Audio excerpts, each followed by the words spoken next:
Who are these dope people you speak of? Well, I saw recently Kaya Osborne's a friend of mine. Okay. Cam Honeyegger. He's super funny. He's awesome. Just hopped on too, right? Yeah. Owen, I'm biased. I just am.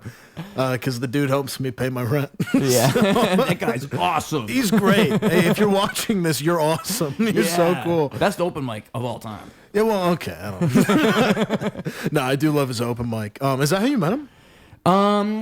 I met him through Marco Sereno, and I met Marco Sereno through my friend James Najjar. He's like the first person I ever met in the Chicago. Yeah, The first open mic I went to, he was the host, and he wanted me to film a skit with him, and so that's how we met. Oh, dope. But he's like the spider web into everybody else, pretty much, because he does that cozy corner thing from his apartment, and in that, I think it was the first one I went to, if I'm correct, Marcos was there. It might have been the second one, though. And I always do this thing where I like make sure to say to every single comic or everybody, hey, here's my card. I do a podcast, blah, blah, blah, blah, blah. Yeah. There's a card for you there. Hey. Right. But you scan that code, all my music pops up. It's super easy to find everything. But you just hand that to everybody. You just say that. And he was just about to leave. Like he being the nice guy that he is, like Marco Sereno, I'm talking about. Yeah. He pops his head out, like, because we're all standing outside, and he says, "Hey guys, I'm gonna get out of here." And boom, I hit him with that 1-2 with the business card. Marco's a great friend of mine. He's an awesome guy, Very awesome. And all of that to say that he's the one. He told me about Milo Mack, and then he told me about Owen, both at the same time. He also told me about Natalie Whalen. All four of those. 3 of those people he recommended. But I'm glad he's sending people my way. I couldn't ask for anything better. And you know, it's I think that's kind of him saying that to them makes them feel cool going into it too. Like that's kind of the magic of having all these people on, as you said. Is like, absolutely. It becomes like a catalog of, hey, I know all those people. Right.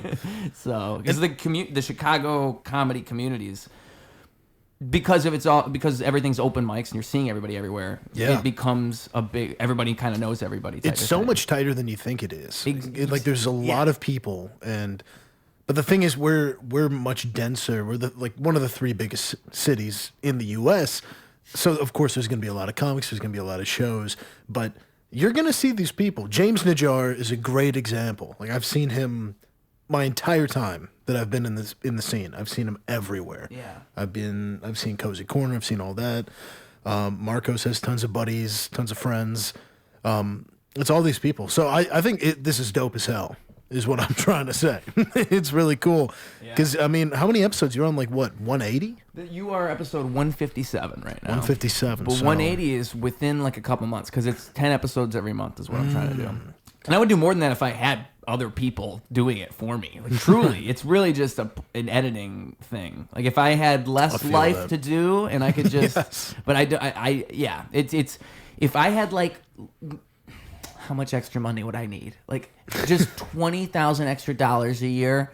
Wow. This would probably be like an episode every 2 days, episode every day, because it's literally that. I'm just talking to people, and I like doing it. So it's just the editing that takes forever. If I had 20,000 extra a year, brother, damn, I'd be living large. 20,000 is not that much on the grand scale of things, but if we're just talking like practicalities, like just a guaranteed extra $20K a year. And you could stretch that out, like maybe just once a month. You like, don't give it to me all at once. Like, just give me, because what is it? 20,000 divided by 12, 20 divided by 12, 12, 18, 8. I got an 18 on the math. I got 1.75. 1.75. So it would be $1,750 a month. $1,750 a month. Yeah. Damn. But look at that. See, I would take it all at once and gamble. That's the kind of person That's why you can't have it. That's why, no, I got to work for my money so that I remember how much blood, sweat, and tear I put in, how many people I had to bust their tables, how many pizzas I had to bring. That is kind of the problem. You can't give me too much money for free, but just a little bit. Just a little bit, you know. Throw it down. Yeah. I mean, okay, but that's the thing. Is like, I feel like with comedy, I mean, with comedians, they would understand this because that's kind of like the scheme of a comedy career now, is like to find a separate way of making money. Like you can make money through ticket sales, but that's all you're going to make money through unless you have another thing. Like, and a lot of it's Patreon and podcasts. Well, that's what a whole lot of comedians do. They're the ones who made podcasts. Yeah. So they're the ones that created that kind of like zeitgeist, if you were to say it that way. Yeah, I mean, I I get booked on a decent amount of things. Even when that happens, the most I'll make is $25. Exactly. You know? Yeah. And when I produce my own shows, I run a production company in Chicago. We do a bunch of shows all over the city. That's when I make money. Yeah. And even then, it's only like a little bit, you know, because you still got to pay out your comics. You got to make sure everyone's, you know, got their money allocated. But yeah, hell no. I mean, it's a couple extra bottles of booze that I don't have to buy. So for now, that's how you do it. But I mean, podcast is the route, or you know, merch, if you could pull that get off. big. Who knows? You have to have good merch though. There's so many people that like. They're these guys that just give out like stickers and like magnets and shit. It's like, I don't even know your name, bro. Yeah. I don't even know who you are. Why are you giving this out? You have 2,000 followers on Instagram. I mean, is it an artsy? Is there anything special about the sticker or the magnet? No, it's like a quote of their shit. Yeah, or like, it's like, here's my name on a sticker. Gotta have like a cool thing going on at least. Like do like a logo. Like at least if you had like a logo that was something fun, you know? Like Street sometimes I art, see a good business card, a good logo, and that's what sticks in my brain. That's if it's just like what even would like it'd be that's funny. Like the catchphrase of a non-popular like open mic comedian, they're giving you a sticker of their catchphrase. You can hear it at the local open mic once a week. There are some like that are some catchphrases that are so great, dude. It's just for some reason that they'll never like get big. Yeah. There's this one comic in the scene. Are we supposed to drop names? Are we not supposed to drop names? I don't care. You can say whatever you want. Cool, great. There's this one guy in the scene, Doug Wondersky, right? Oh, he was on this show. You know, you got Doug, bro. Yeah, we got Doug on here. Dude, Stanley, his character, so amazing. Yeah. It's such a great, and one of his catchphrases is "shit fire," as I'm sure you know. He had the probably shirt did it on, for you. shit fire. He brought the shit fire shirt. That dude, guarantee you, 15 years, he's going to be bigger than any of us. I guarantee you. He's going to be selling that shit like hotcakes. Girl Scout cookies. What leads to such a theory? He's got it. Yeah. You look in his eyes, you know. I sometimes I feel like Barry Gordy, bro. I look into his eyes and I can see a star. I see Shirley Temple. I know he's gonna do it. He's gonna go the distance. It's Rudy. I think you're right. I actually think you're right. See, like the problem is, this is one thing I noticed is like sometimes it's hard to distinguish with some people because like they have such like an element about them. It's like I can't tell if this only works in like a certain type of thing or if this is like the perfect level of like like wandering off the beaten path, you know, like because he's like walking the line. That guy, he's very good at like he's very big, you know, he's very big in his delivery, and he kind of like has like a certain way of leading you in that direction. And that's who he is, because I talked to him for 2 hours. You know. I know. I've collectively talked to this man for at least a day. There was this one time he came up at a mic. Bro, I'll never forget this. This is something that sticks in your mind forever. Okay. Right? We're doing this mic, and he gets up, and when he has his first thing that comes out of his mouth is, "The ghost of my father is an orb in this room tonight." What the fuck does that mean? Okay? That's a troll's riddle. That's not even anything specific. He's saying his dad is around us, but he's also an orb. And that was the moment that I realized that he was the greatest human alive. Yeah. I don't want to just glaze him for like 30 minutes here, but I do think he's crazy, dude. I do think he's crazy. See, that's so interesting to me. Wow. Because like, so a lot of people, and just people in general, it's why I like podcasts, because no one really knows how to like represent yourself on social media properly. Right? No. And so, like, when I go on someone like his social media, Douglas's social media, he just has, like, little dancing clips of him, like, the green screen dancing over something, like, doing karaoke somewhere. Occasionally, it'll be a clip. So I don't think I've caught enough of his essence. Like, I'm actually glad you're glazing I him. actually think you've caught everything. Well, I didn't know like the depth to it though. I've seen it, and I think I didn't fully understand. Maybe something happens. You know, you got to look in his eyes. That's what I'm saying. When you watch those dancing clips, look into his eyes. All right, and then you'll maybe see the truth, or at least something deeper in there. It's kind of like, who else can I bring up in this? Let's just go through everyone. Who else did you have? Kaya. No, just hopping through. No, but he is a special soul, and he's kind of that example of one of the backbones of the Chicago comedy community. Because he's one of these people that he goes out to all these mics. He's very supportive of others. He runs his stuff. He is funny. That's what comedy is, you know? Everyone wants to be big. Everyone wants to kill it and make millions and do all that. But they don't realize that to get there, you have to help feed the community first. You have to do things for the community. Yeah. Some people abuse it. He uses it. What a profound piece of advice from our guy, Jim. And let me tell you why. I think he's totally right.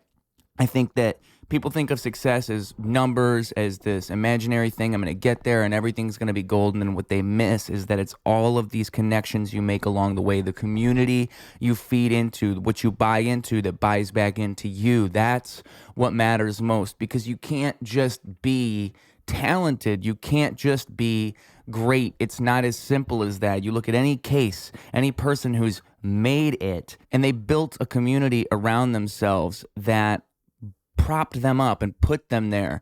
And I think that's the key to becoming a professional mind blower. Truly. I mean, you can blow minds, but can you do it professionally? Can you guarantee that you could go out on a stage, any stage, and blow the minds? How do you get access to that stage? How do you get there in the first place? Because it's not easy. It doesn't just happen. This stuff is rocket science. It's impossible. It's like looking at an impossible Rubik's Cube that you can't solve and then solving it.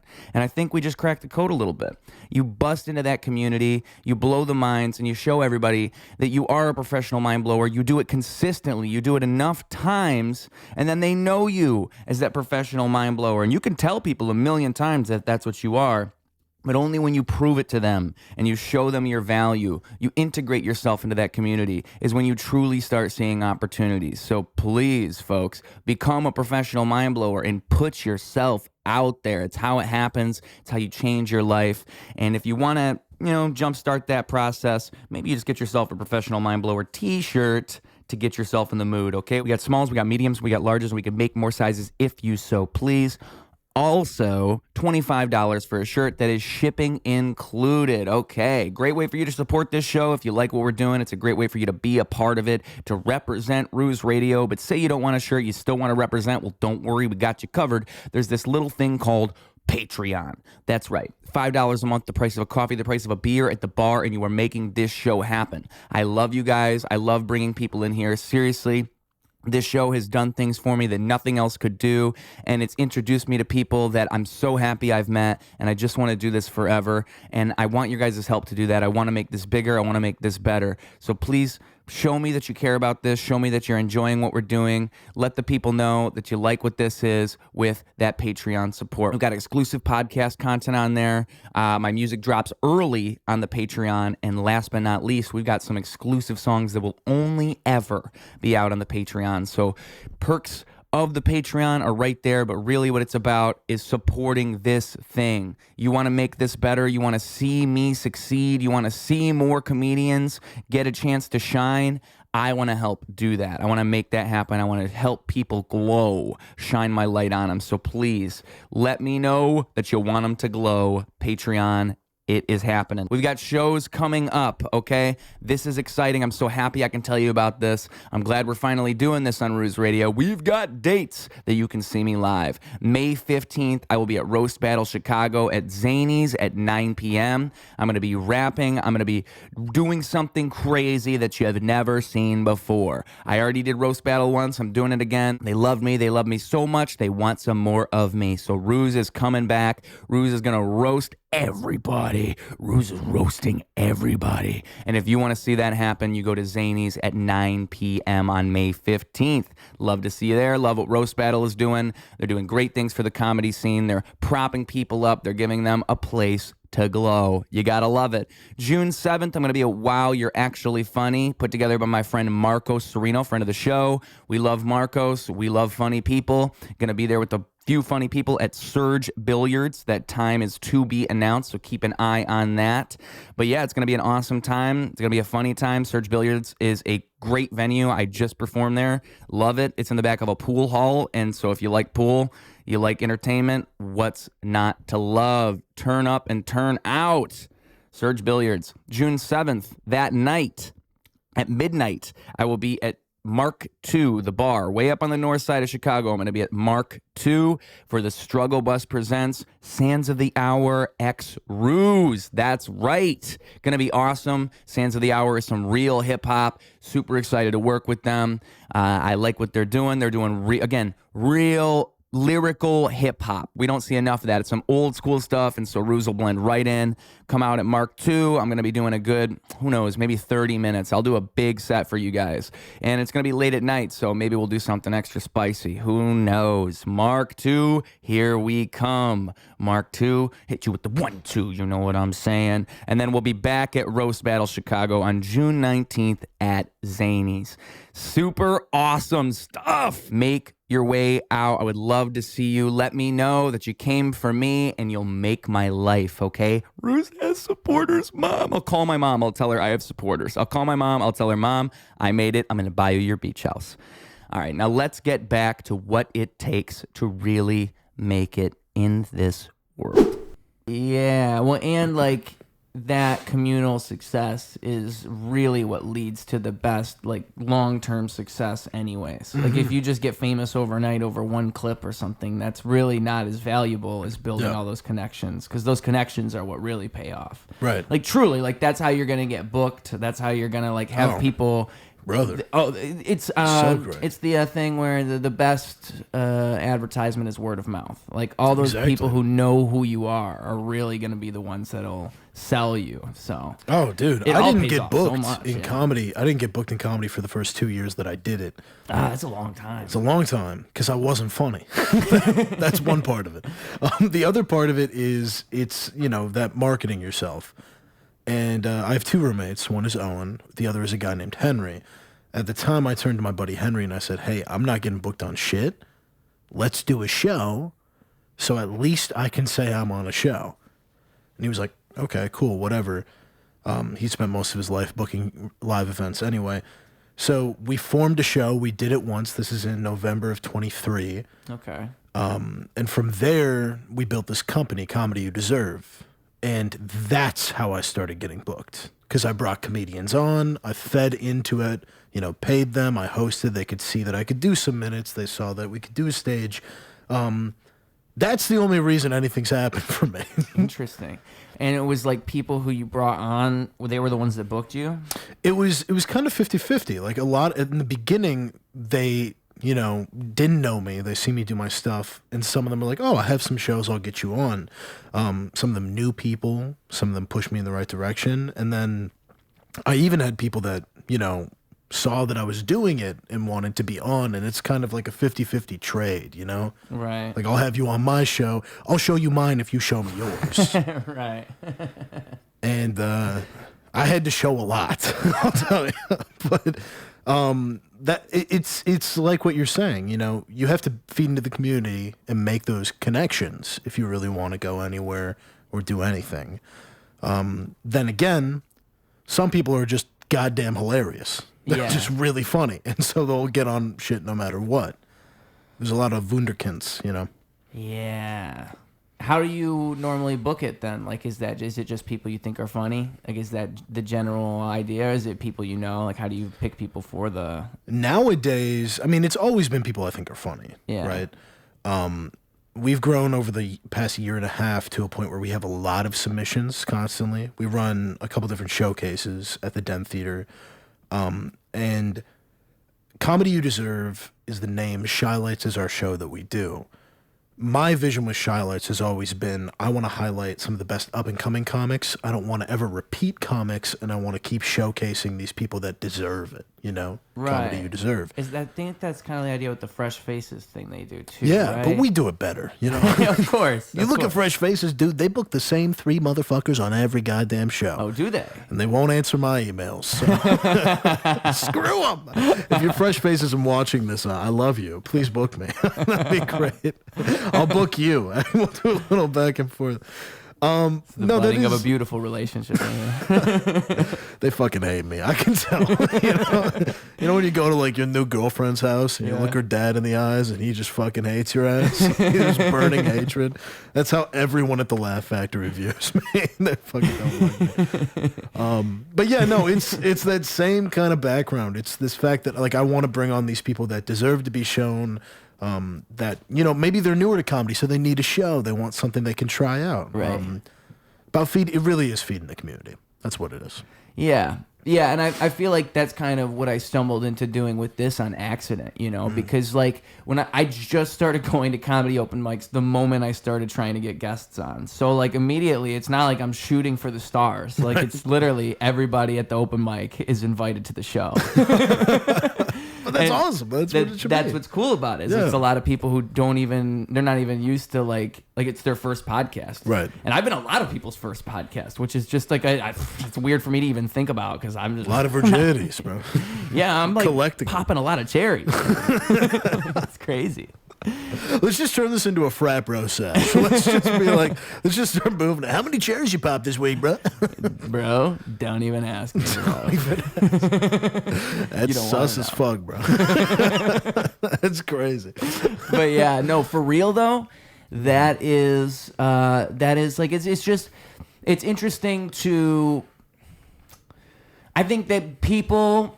It's often with open mics, it's those people that are the most entertaining for some reason. It's the people that are only going to be at that open mic. Like it's the people that like their career will take off, but you don't know. It's like those people that are like the diamonds in the rough that you can't tell if it'll ever like shine truly or if this is what it is. Yeah. Because like those people if you talk to them one-on-one, like you can tell there's like a million ideas in their brain. It's just I think like dude, like some of these people I see at open mics, I will tell you, like I truly think you never really know. Like it could be the crazy guy that's ranting for 20 minutes, and you're like, what is he even talking about? It could be him. Yeah, you don't know. He'll be on Jimmy Kimmel. So I ask him on my podcast. I say, come on my show.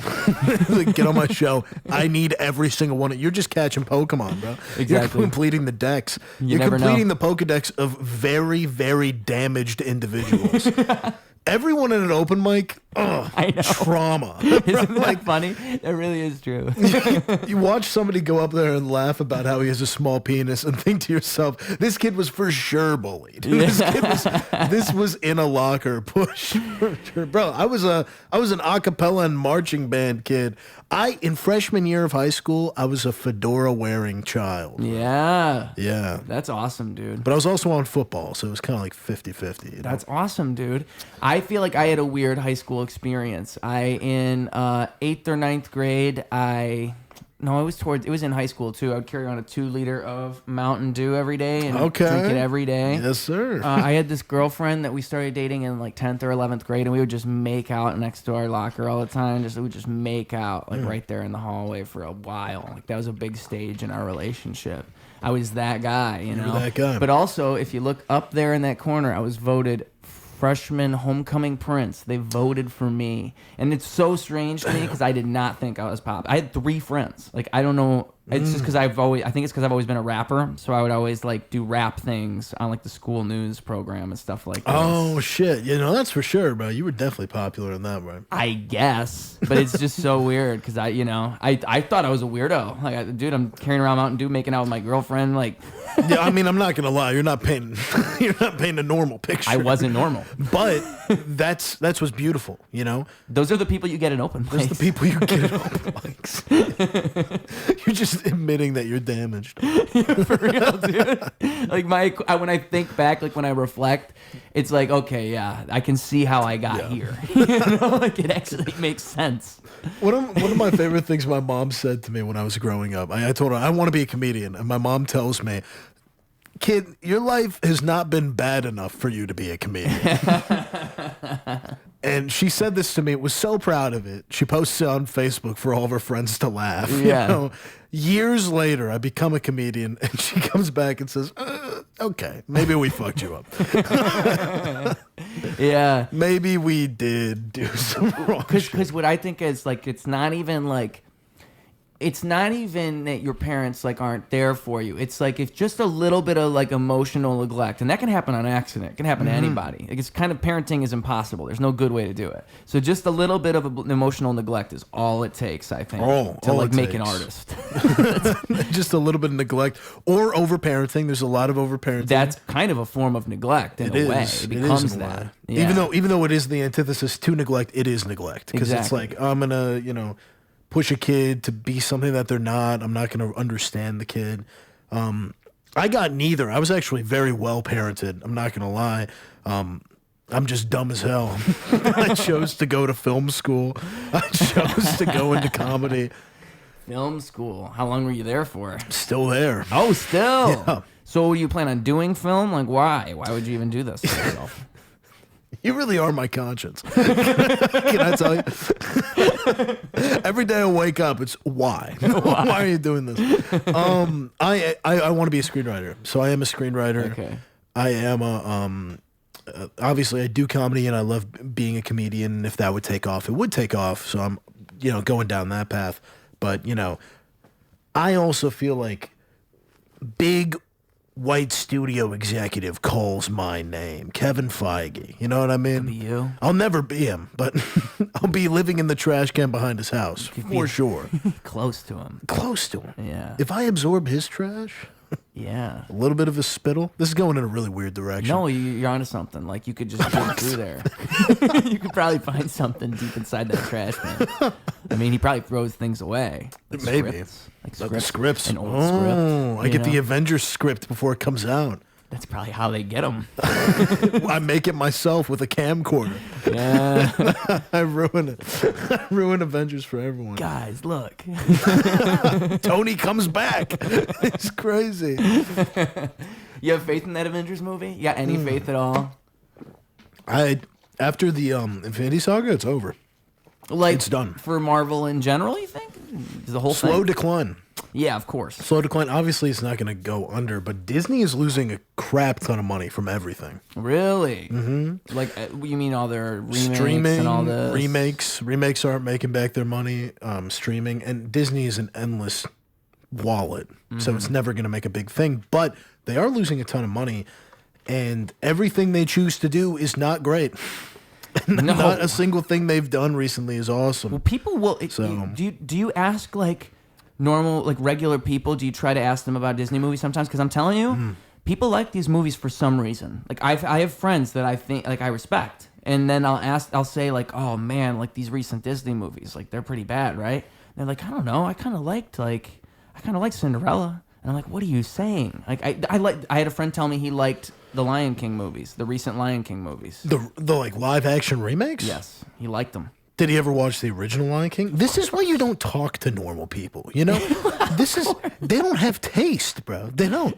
If you like Inside Out and Inside Out 2, and those are like your favorite movies, go somewhere else. I liked the first one. I never saw the second one. Actually, I'm not gonna lie. I saw both and I liked them. I was just going off something. I think, but no, you do have a point though, because like a casual observer, like a casual audience, like people who don't make things, I think they're way easier to like trick into liking something that's trash. Because so much trash just gets by now. Absolutely. I don't understand it. Like, when did our standards change so much? Because it didn't used to be quite like this. Yeah.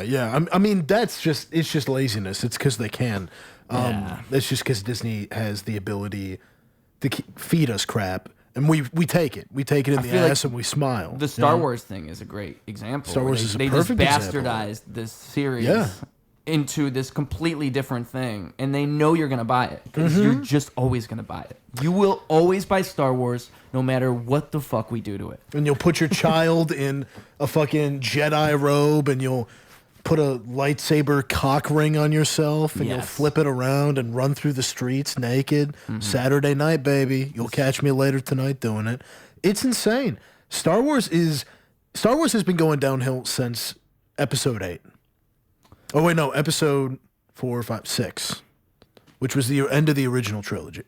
The third one. Chronologically, the third one. In the sense that, like, in the sense when they were released, the 4, 5, the and last 6. one from the late 70s, 80s. So this would be Return of the Jedi. That one was people like that one though. Yeah, no, those three, perfect trilogy. Ever since then, it's just been shit. In my opinion. Since then, yeah. Yeah, I am a Star Wars truther in the sense that I only like the first trilogy. The second trilogy is okay. I'm like, whatever. And then the new trilogy I thought was absolute ass. And I talked to my roommate, Owen, fucking creams his jeans over every single one. He cries about them. He has a VHS collection that he dusts every day. I fucking hate this kid, dude. And it's just annoying. No, it's not good. None of it's good. Not good, dude. It's not good. So I watched Game of Thrones within like a week. Like within a week or two. I watched it so fast because it was like right when the show My favorite ended. Star Wars show, by the way. Their favorite Star Wars is Game of It's Thrones. Game of Thrones. Yeah. Well, just to say that, like, and it's actually kind of connected because the people who did Game of Thrones at the very end, like, they rushed the ending because they got hired for a Star Wars project. They were gonna write Star Wars shit. That's why I didn't even know that. It's part of the story. Fuck Disney. That dude. and all because they figured, oh, we need to end Game of Thrones to move on to the next thing. But also, I think George R. R. Martin was quoted in saying like it should have went on a couple more seasons to like properly do everything he had planned for the show to do. But then there's the fact that you ran out of material. So like there's just the tiny little bits that he gave them, and then all the bullshit they came up with. Season 8. That's all Season 8 is in that show. It's bullshit they made up. Yeah. To fill in the gap. And it's not great. Seasons 1 through 6, fantastic. 7, pretty good. 8, garbage. Yeah. I didn't even like 7.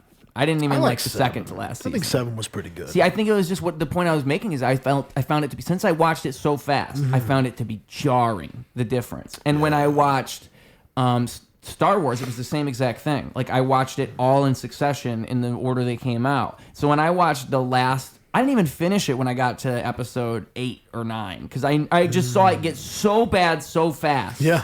When it was episode 7, I was like, "What the fuck is this? What is this shit, dude? And then I looked back into like the history of when the movie came out, and I realized like, oh, so when that came out, the fans liked it, and then after the trilogy came out, that's when people started to turn on it. But this was bad. Like it was 7 was bad. 7 was bad. And like the 1, 2, and 3, the like sequel trilogy, there's problems in it. Phantom Menace has some problems, but overall, those 3 movies are pretty good. They're just doing something different than the original movies did. They're giving that's why some they background, didn't, and like it's not like they're trying to like write a new story. They're like backing up the original story, so it kind of feeds in. It's right. And this is why the next trilogy, the one that you hate and everyone else hates, because it's fucking bad, sucks. Because it's like, oh, now we're gonna make this new story. And the stormtrooper who holds the lightsaber, guess what? He never gets to fucking hold it again. Dude, Finn should have been a Jedi. That's what I've been saying this from the beginning. And it's not because I don't like Rey or don't want a female protagonist. I'm not one of those people. You just got to write them well. Like that's the whole thing. Well, wasn't it like a big thing where people booed like the reveal that she was Luke Skywalker's daughter? Like everybody hated that. Well, she's Palpatine's granddaughter. Yeah. That's the whole thing. So, Emperor Palpatine is the big bad of the original 2 trilogies. Just like Darth. And technically the last trilogy. Yeah. And he's the one who like turned Darth Vader bad and was his mentor and all that shit. But it's revealed in the last movie that she is Rey Palpatine. She's the granddaughter. And at the very end of the movie, spoilers, but who fucking cares? It doesn't matter. She holds up Luke Skywalker's lightsaber, and some like person comes up and says, "Oh, is a Skywalker here?" And she's like, "Yes, I'm Rey Skywalker."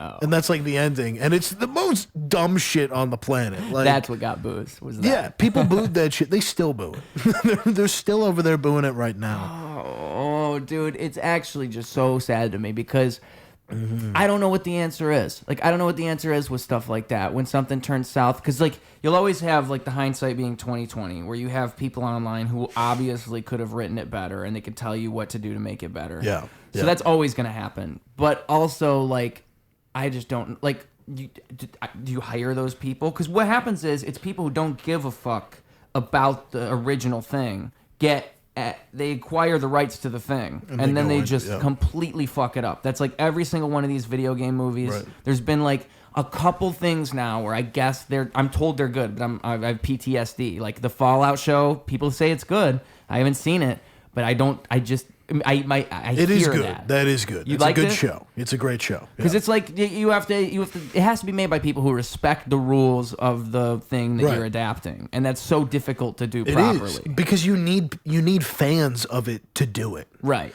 You need people that love what this thing is to do it, and I think Fallout had that, because I think a lot of people.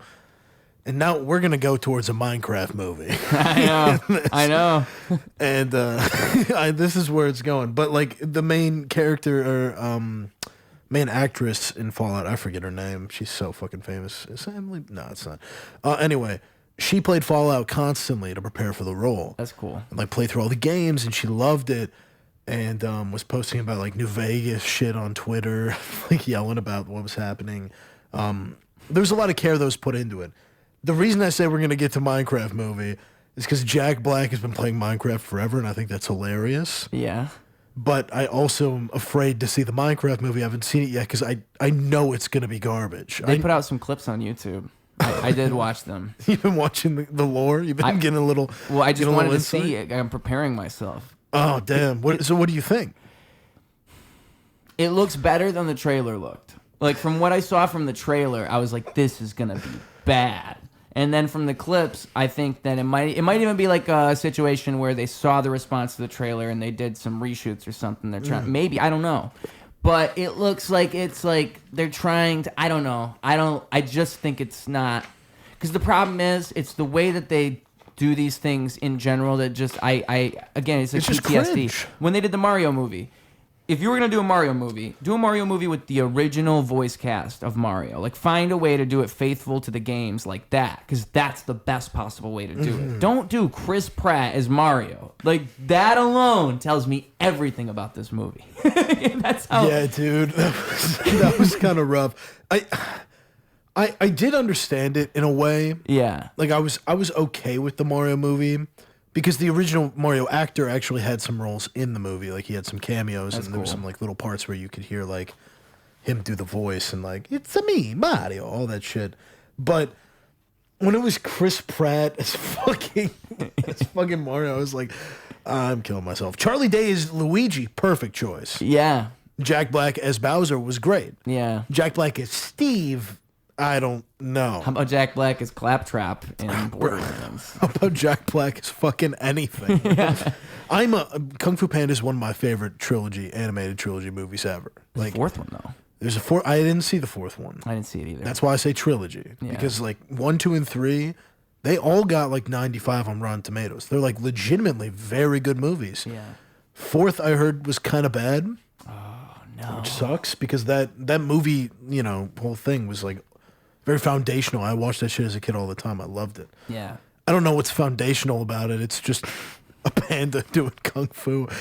No, I'm going to take that back. Low key, lots of insight into yourself. Learning to be yourself, inner peace. All well, that that's kind of because in the movie, the way it even starts is he's a panda, but his dad's a fucking stork. So it's be a pretty awkward lifestyle right there. Your dad's telling you to make rice in the stork house, and then you're... I hate to be this guy, but his dad's a goose, and they cook noodles. My bad, dude. Oh, I hate to be that guy. Like, I hate it, but like, low-key fake fan. I can't even lie to you. Those were both intentional failures. I was just trying to... You were testing me and my knowledge. Yeah, and you passed. I'm impressed. Do not make me tell you the entire lore of Kung Fu Panda right now. Do you know it? Oh my god, dude. The Wuxi fingerhold, created in the 3rd dynasty by Master Wuxi. Don't make me tell you. I mean, I will let you if you want to. I don't want to. I don't. I think I've done enough. It's actually pretty impressive, if you ask me. No, I don't know if it's impressive, but it is telling that I've watched that movie way too many fucking times. Do you remember when the B-movie script was a big thing? Oh yeah. Oh yeah. That whole thing. People just like take the entire script, copy it, paste it places, feel like that. Yeah. I don't know. This doesn't connect. This is a segue though, and because it's current events. Okay. And the entire day, I was thinking about how I was going to bring this up to you. You just did it so smoothly without any, that was the most perfect segue I've ever seen. Well, fuck yeah, dude. Impractical Jokers. Were you? I totally knew that's what you were going to say. First of all, were you a fan? Did you like the show? Second of all, what do you think about all this shit that's going on currently with them? Do you even know? So I know. So I guess I know bits and pieces of it, but all I would really know is that what's the guy's name? So okay, I guess I should answer the first question first. I think it's a fun show. I mean, I don't really. People like hate on it, but it's just like most of it's just innocent humor, like in the sense that we're just having fun with random people. Yeah, we're all just bros talking into a headset, getting this guy to say stupid shit. Yeah, that's a fun thing to do. It's essentially the show. Yeah, it's just improv games and bullshit. Yeah. Exactly, and like. So, you know, they've started to have celebrities on there. Like, that's all fun and games. Like, and I think Post Malone was on an episode. That's pretty fun. Yeah. So, like, I like all that. I think it's all just good fun with that type of show. I feel like I would never want to do something like that unless I was on camera. Then I would do it. I'd be so worried about going up to strangers and saying something stupid. But if I knew it was for a TV show, I would do that. Then you'd go and do it. Yeah. Which just makes it a shame that, you know, Joe assaulted a 19-year-old and Murr was grooming a minor. It really makes it. Okay, see, turns this whole innocent thing on its. You got to educate me because, like, this is the first I heard either of those. I thought it was. What's the guy? What's the guy with the short hair, the skinnier face? Is that the bald head dude? Yeah, I think so. That's Murr. I think but I think Murr is the other guy. I gotta look up a picture because I'm not talking about Sal. I know Sal's the clean one. I guess is what I'm hearing. Sal clean. And Q are clean. Q, I don't know though. Q looks like he could do some things. Joe was like the big guy. Joe's the one I'm thinking of. I'm pretty sure. Yeah, Joe is the dude who like would always do any challenge and he'd fuck around and do whatever he wanted to do. And his ass, he left the show a while ago because he was allegedly had problems with his marriage. Okay. And it was just revealed to the public that he had assaulted a 19-year-old when he was 30 at a bar. Oh, see, what I thought I saw was that he like brought a girl brought a girl to his hotel. I mean, yeah, he brought a girl to his hotel. Hotel, yeah, and that it was just a misunderstanding. Was his explanation? That's what I saw. Of course, that's his explanation. Of course, dude. What are you gonna get on public as a comedian and a celebrity and be like, "No, I did that shit." Well, it's just like to me, it's like I don't know what to believe because if that's, and I didn't look into this at all, but I'm just if that's all I know that he's saying it's a misunderstanding. She was 19, he's famous, and then she was in his hotel room. He was also 30 at the time, But still, if she's of legal age and that's all I know, I can't, like, I'm not going to make it. Maybe they were both drinking, maybe, and I'm not condoning anything. Yeah. I'm just saying, do I know he did something irreprehensible because of those circumstances? Because if she's claiming it was, like, sexual assault, that's a pretty big claim. That's a big one. Exactly. And so that's why I don't know. But if that's all I heard. It's worse than I didn't regular know this assault. other. So he beat somebody, you're telling me? No, Murr is the other guy. Okay. But we're talking about the same thing with Joe. That's what happened with That's Joe. The Joe thing. Okay. That's the so Joe. I do the have Joe that thing is the 19-year-old, and there's all the back and forth, and if it is sexual assault, then whatever. But there's a back and forth, too? Well, because, like, you know, she claims that it was sexual assault. He claims that, like, I would never assault anyone. That's not what it was. So, of course. No one really knows what that is. With Murr, however... we're talking Mark Wahlberg levels of for sure this happened. Oh, dude, he's cooked. Murr's cooked, bro. Murr was texting a minor... like sexual shit and grooming her over Snapchat and shit. Which, if you look up a picture of him was this minor? In the episode, throw up a picture of Murr right now. Look at this guy. Of course he did it. Of course he was. It's so funny if I just put up that one picture of Sal that everybody knows instead. Well, he also in that picture he looks like he could do it too. But Murr, this is the thing. I don't know how old the kid was. Murr, though, this was like he had to be at least 30. Oh, Murr.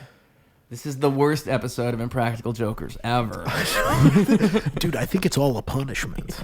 Okay. I think the thing is they refused and now they lose. Yeah.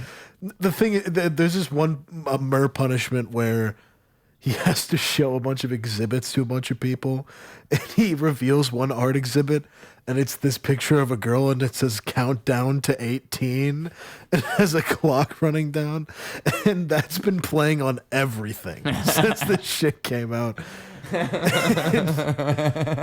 Dude, he's done. I don't know. Oh, that's a bummer. I guess that show's over then. Well, no, they still got 2 more. 2 more seasons? 2 more Jokers left. Oh. Well, I don't know. Show doesn't end until all are caught for their charges. The show, all of them have to be punished. Okay. I mean, I think they'll just get, because that's why they started doing the celebrity thing, was because Joe left. Joe left, exactly. And at first, it was just like, oh, I need to like work on my marriage or some shit. Now, methinks this whole Joe thing is a part of it. What do you mean? Like this whole thing with the 19-year-old, because apparently it happened a while ago. I think that's part, like, it was starting to get out, so he got out of the spotlight. Oh, yeah. Well, that would be the suspicion. Mm-hmm. If that's the case, but it could, yeah. See, that's hard to tell. But who that knows? It's makes all sense. speculation. It's all speculation. It's like the stars align. It all makes sense. He definitely left for this very reason. I mean, like, man, I just don't want to believe it. I don't want to believe it because, again, like, that show just seems like innocent fun. It's kind of sad. It's kind of like, it's kind of like hearing Gandhi beats his wife or whatever Gandhi did. Or I think that was Martin Gandhi Luther King. is dead, so. I think Martin Luther King beat his wife. Yes. Gandhi fucked kids. That's what it is. It's a bummer. We just spread this shit. Did Gandhi fuck kids? Someone told me that. I think it was Jason Melton told me that. So if I'm wrong, Jason Melton told me that on this show. On this show when he was here. I have video evidence of him feeding me this information. Damn. Joan of Arc was also a serial killer. Let's pick another great person from every episode. Let's try to pick one person that's really great and give them something horrible. Probably wouldn't be that hard. Al Gore, he was awesome, wasn't he? Yeah, he was the awesomest. Nothing wrong with that guy. I actually don't. I know there's something wrong with Al Gore, but I don't know what it is. I'm trying to think of somebody else. I mean, Michael Jackson, he had a pet monkey. And you're not supposed to do that. You're not supposed to do that. Humanitarian. Also touch people. Yeah, well, fuck. Yeah, that too. Like, yeah. That's. I'm surprised that you went Michael Jackson pet monkey first and didn't talk about the dreamland he had where he brought kids to it. Hey man, I never saw the documentary. Okay, I didn't see the documentary either, but I know about his Wonderland. Pretty sure he stole lyrics. Hey kid, too. come here. Let me touch you a little bit. Let's go. Let's go down my slide. Yeah. He's crazy, bro. This is the thing. It's like anyone who's overtly good, you have to assume that they have bad in them and that they're going to do bad things. Jack Black, back on him, I do think he's not a very good guy, which sucks because I really like him. Yeah. And as like a big white dude, he's an inspiration comedically for me. Also, Jack Black, JB, Jim Balderston, JB. Lots of connections. Whoa. I know. Jim Belushi. Jim Belushi. John Belushi. John Belushi's better. Jim Belushi's not that great. Some people used to ask me when I was first in the film and comedy scene, they're like, oh, is your name Jim Belushi too? Jim Balderston, Jim Belushi. And that made me want to kill myself. But Jack Black. Jack Black is cool, but I think he might be a serial killer or something like that. That's a good, it's just hard to tell. Like the line between like crazy and like brilliant is sometimes really hard to tell. Like Robin Williams, I think, had the same type of energy as a Jack Black. Yeah. But he did like get super depressed towards the end of his life, and it was really sad. And it's like really sad. Like Jack Black, he could be the exact same, dude. He might be like Jack Black's like crazy genius. I think like some of his best work, I feel like can only come from an unstable person. Some of the best people, the best art comes from that. That's the Kanye story right there, all in one sentence. It's just that that's a man I won't openly support. So, I'm not gonna say whatever I think about Kanye. He's going way too far into it now. He's leaning into it to the point where it's like it's hard for you to even justify. Because now his next album is like some like it's like a hooded. Like they're both wearing it's the a Klan's hood. Yeah, it's a KKK hood, but it's black instead of white. No, but that was the interview he just did. He did an interview in a black KKK hood, but the album I think it's 2 people on the album cover. On the two album different cover, colors. is he just in the Klansman getup? I think it's 2. Well, it's 2 different people. It's like if what I saw was this actually is crazy real. that we're talking about this because at work earlier, one of the servers came up to me and he's like, "Was your family in the Klan?" Out of nowhere. And I was just What a question, dude. I was like, this is the second time I've ever talked to you, dude. Also, I'm not going to answer that. Like, I have some family from Georgia, so definitely not. I don't know the answer. It's a no. The answer is obvious. No. Now, the Balderstons were Quakers from Pennsylvania, Yeah. so peaceful out folk, you know. Hopefully. But the Johnstones, Yeah, right. they were in the South. That's your other half right there. Well, my technical other half is the Brady's, and they Okay. were like Indiana, whatever. But my dad's mom, my fucking grandma. Why did I say that? My grandma's family with the Johnstones, and they were from the South. Yeah. So there's Southern ties in there. You know what I mean? Yeah. Either way, this was going Kanye. Kanye. Well, just Kanye is like, to me, he's leaning too far into it to the point where like it's just, dude. I think that Kanye's been compromised. That's my ultimate theory when I look at this. He's I lost think it. like something happened along the way. Like part of what Kanye was saying before is probably true. And he's saying like there's people like managers that are trying to medicate me. And maybe they finally like there's been these theories on TikTok about him on lithium. Because he was like, I'm off the gas, bro. There's a clip of Kanye on a story saying like, I'm off the lithium, I'm off the gas, something like that. And his last few albums sound different to me. And just as from the outside looking in, I'm suspicious. You know, I'm like, this looks like a mafia operation was ran on Kanye, and it makes me sad because like I've supported Kanye through a lot. Okay, Yeah. I've supported a lot. Me too, bro. He was part of my childhood. Like legitimately, I listened to him all the time growing up. Yeah. And I still listen to a lot of his songs. Oh yeah, I mean it's timeless. It is. A lot of his stuff is crazy. Can't tell me nothing. Can't tell me nothing. The thing though is, you know, when you talk about it like that, I'm like, you know, maybe his managers are I can understand why they would be medicating him in a way. Who knows?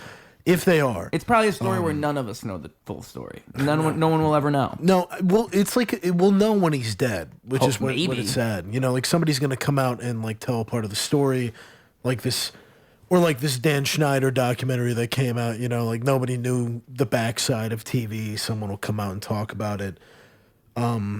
He's such a big name, and there's so much dark, mysterious aura behind him. Yeah. And he's also, you know, incredible hate speech artist. Like let's talk about that for a second. The dude will just get on Twitter and do whatever the fuck he wants. Yeah. Okay? And that's insane. He That's manages to crazy. keep doing it. That's what's impressive. You know, he manages to keep coming up with new ways to do this. Imagine being like his kid, like with Kim Kardashian, one of the most hated people because the Kardashians are all hated. Your dad is an amazing artist, but at the same time is an awful human being or just a misunderstood human, whatever it is. Yeah. These days I'm leaning a little bit more to the awful side. Yeah. I used to be like, oh, he's misunderstood. Now I'm like, well, dude, there's not really much I can say for you anymore. Honestly, there's pretty much nothing. It's like It's having kinda like a rough. friend friend who's like, you guys are friends, you go to open mics together, and then he just starts randomly like Saying the N-word. saying the N-word on stage. That's exactly where I was Yeah. going with that. I And know, you I can can't tell. really. What are you you're supposed like- to say about your friend now? You're supposed to say he's not my friend anymore, which is what you have to do. You've known this kid since you were in middle school. He's been a day one for you, but you're like, bro, you can't be my friend if you're saying the N-word on stage. Like, I can't condone that. And like I used to think like Kanye like what he's doing is actually kind of smart. Like for almost like up to like 2 years ago, I feel like 3 years ago, when he was still like swinging it that way. Like even when he went on Alex Jones, he was the basis of what he was saying. If I was to try and justify it, what I was hearing him try to say was love is the universal law. That's the one thing we should all believe in is love, and that's what God taught us, is that love is the one universal law, which is consistent with what Kanye had said most of his life up until that point. That was like the ultimate purpose of him on Alex Jones, is to expose the He secret did say society. some other things on Alex But no, but Jones. the infamous Hitler thing he was saying, when he was saying I love everybody, he said that to evoke that reaction. And he's just saying, I love everybody, including all of these people that you think are the most evil people, the most irreprehensible, like sacred. You can't say you love this person. The Voldemorts of society. I love them. That was what he was trying to say. I was still justifying him at this point. Yeah. I feel like I can't do that anymore. Like, I was still trying right there. 'Cause I was thinking like, well, you know what? Ultimately, he's saying love. Like ultimately, it's love. But like now, it's just And then at that point, he was saying you can't watch porn because porn's bad. So porn's bad because it's like anti-God. It's anti-God, anti-love, and all that shit. And it's broken women that you're seeing in that porn. Like that was a big thing he was saying, which is kind of true. So I was like, that's a good, like if he's truly like living by these Christian values, then that makes a lot of sense. It's a respectable thing to say. And actually, it is kind of true that it's not popular to have those values in these circles now. Like when Chris Pratt gave this big like Christian speech at this Hollywood ceremony, it was like received badly by everybody. He's also lame. He's also lame. It's like a lame person to do a Christian speech, you know? Like if I saw Chris Pratt doing it, I'd be like, what a loser. Like, but Project Pat does a Christian thing, I'd be like, holy fuck, bro. Because he'd do it in an interesting way. Yeah. And no, it's interesting that you say it like that, you know, because like when he was on that, when he's talking about, I love all these people, Kanye on Alex Jones, and he brings up like, oh, I love Hitler and all that. I can see what you're saying. Like, oh, he's trying to evoke a big reaction to prove trigger that people. That's what he's always done. And you're like, okay, he doesn't love Hitler. And then fast forward 2025. Exactly. It's like, what am and Kanye loves Hitler. Now let's say like, he's doing the same thing where he's just playing into the fact. Yeah. If he's doing the same thing, he's doing it wrong. Exactly. That's what I'm saying. He's probably just so far down this rabbit hole that in his mind, he's not actually hateful. And the thing is, too, like, he probably does have, like, he's so famous that he probably does have, like, crazy-ass people feeding him these crazy-ass ideas. Because he just attracts this now. I think it's time we let him go. I know. I'm saying all of this with the caveat that I don't think I can actually... I'm not defending Kanye. Absolutely. I'm just saying in the best possible scenario, Kanye is just severely misguided. In the best possible scenario, he thinks that he's actually proving a point by tweeting this stuff. I think he's like the next Darth Vader. Yeah, right? Like, you have to look he's at Anakin Skywalker. For real. Wow. There's an amazing meme, dude, that shows a back and forth between, you know, Anakin and his life cycles and Kanye and his life cycles. Like Anakin as a kid smiling, then you have like Kanye in like early Chicago with his little hip hop gear doing all this, and then it progresses towards like Ye in his like white mask, black hood, and Darth Vader in his mask. Now we have like prime Darth Vader. Like, wow. I was hopeful for Kanye recently when he went to Japan recently. Yeah, I saw that. He was kind of on a peaceful mode. He was kind of like resetting. I was like, dude, this is perfect. Yeah. This is what we needed. Kanye's coming back. And then he went on Twitter. And from that moment, I was like, oh, this dude really is a villain. Like, in a world with so many villains, this one's been cooking for a while, though. Like, he's been... I never really thought about it that way. It's like one gradual heel turn. Like, it's finally culminated into, like, little bits and pieces we've gotten. And there are very few people in this world that are... And this is the sad truth. Right now, there are very few people that are actually good people that support him. Most of the people that support him are not good people anymore. Yeah. And it's because you can't be, like, objectively at this point, even if you love his music, you have to separate the art from that artist. I have a lot of Kanye songs that I really like. I have a lot. I don't like him anymore. And that's just how it is. Yeah. That's how it is. Yes. And that's like kind of what I was getting at with the whole thing in the first place, where it's like this crazy mind that tends to make the craziest art anyway. Like it's kind of this weird thing that happens. You're kind of smarter to assume that they're all like potential serial killers. Yeah. Truly.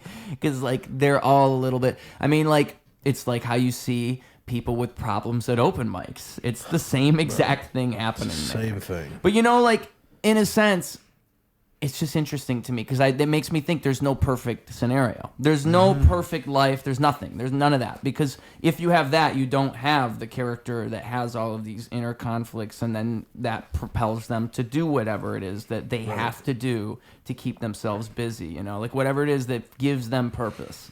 You know, like for me, it's making music, and I figured that out. For comedians, it's going and doing stand-up comedy all the time. It makes them feel like they're doing something with their life, you know?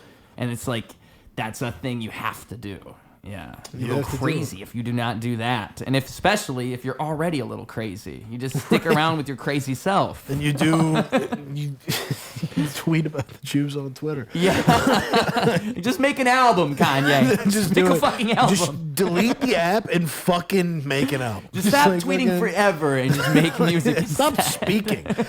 Just have somebody look over the lyrics you write. Have somebody like review what you're gonna do, and just do it. Yeah, dude, he's a problem, bro. And it's like it sucks. Like there's so many artists that have like. By the way, he just sold out United Center like within an hour. Of course, and of course he did, bro. Of course he did. Because like even then, bro, if I got a ticket to see Kanye, I'd go. Yeah. Like with everything we just said, we with will still everything, definitely and go to like the concert. again, I don't think he's a good person. I'd go to a Kanye concert. Because it's the rough, one he dude. did in Japan was crazy. Yeah, dude. Like he's still like because it's his crazy mind that's so creative. Like it's just him wearing a bunch of different like masks and doing like every song he's released in the last 25 years. Like okay, I guess. Yeah, actually, I'll take it back. If somebody gave me a ticket for one of the ones now, I probably wouldn't go, No? especially with the Klansman shit that's happening. Oh yeah, because he's probably gonna do that. Yeah, he's definitely gonna do that. Oh, that'd be so awkward. Because you get all the skinheads fucking. It's the skinheads who are going. Like, why do you think it's You sold realize out? how isolated you really are. He's not getting Chicago at the United Center. He's getting South Illinois. is what Yo, he's someone's got getting. to take a picture of that audience. Oh, like, dude. just do like a test. Just see. There's this what fan- color? What's the general color we're gonna see? There's this fantastic movie, dude. It's called Death to Smoochie. Have you ever seen it? That sounds really familiar. I'm surprised. It's actually incredible cast. It's like Danny DeVito, Edward Norton, Robin Williams plays the main villain. The whole idea of it is Edward Norton is this rising child TV star who dresses as a hippo and does music in a TV show, and he boots Robin Williams out of his spot. So Robin Williams starts doing drugs and getting crazy and going evil, and then Danny DeVito's also just being himself. But one of the scenes in this movie is, and it's an R-rated film, Edward Norton dresses as the hippo and goes to a convention he's invited to, and he realizes that it's a pro-neo-Nazi thing. So the curtains fly and this little cartoon hippo walks on, and they all heil him and scream "Heil Smoochie," and that hits the big screen. All of this to say, that audience is exactly what would be facing Kanye. And you've never seen the movie, so you wouldn't know. But That's a great comparison, though. you can picture it. That's You a can great picture it. comparison. He's just dressed as a big hippo. He gets on stage and boom. He probably would dress as a big hippo, even. That's I something could he see would it. do. Just Low-key, for I fun. could see it. Did you see when, like, a couple years ago, how he did that thing where he was on a house and it was just Marilyn Manson standing next to him Yes, dude. for some reason? So funny. It was so funny. While there was like I am the drippity drippity drip, whatever that thing was. Dude. Marilyn Manson's just nodding along to that shit. Marilyn didn't even know where he was. Like, he was captured and brought there. Dude, Kanye's crazy. There's a lot of crazy people Yeah. these days, dude. There's a lot of nut jobs. Is there like what's another one? What's another like big crazy person? Like a celebrity? You mean like celebrities or just in general? There's crazy people. There's crazy people everywhere. Yeah, dude. I mean, I think everyone's like collectively losing their mind right now. I think we're on. I would agree with that. In many ways, I think we're on the brink of like. I don't know if we're on the brink of civil war, but we're getting closer to it. You know. No, we were pretty close. We've been pretty close a couple times now, I would say. But Yeah. it's just like I think it's an unreal. When people think of Civil War, they think of it like it's gonna be a thing where it'll just happen. Like it'll be like the shot that was heard around the world, like that type of thing, where it'll just start. And I don't think that's quite how it happens. Like it would actually be looked back at like some of the things that have already happened led up to this major event, and it was actually already in the works for the last 10 years or whatever. Do you think our Franz Ferdinand's already been executed? Do you think he's already been shot? No, I don't think so. Why? What would even be that if that were to have already happened? Like, what would it be? I think it would be like Trump getting on TV being like, everyone who's Mexican You're dead. Like, Ooh, that's pretty good. That's pretty I know. good. I have a good one. This is as good as I can do. That's pretty good. Thank you very much. I feel like it took me a long time Wow. to figure this out because before, The cadence. the cadence is half of it. Really, it's quite musical. You have to think. musical. You have to talk and like- pause and build it. You know, you Because have like to. how I can explain it is I can actually do it in my normal voice. It's not that different if you think about it, really. Yes.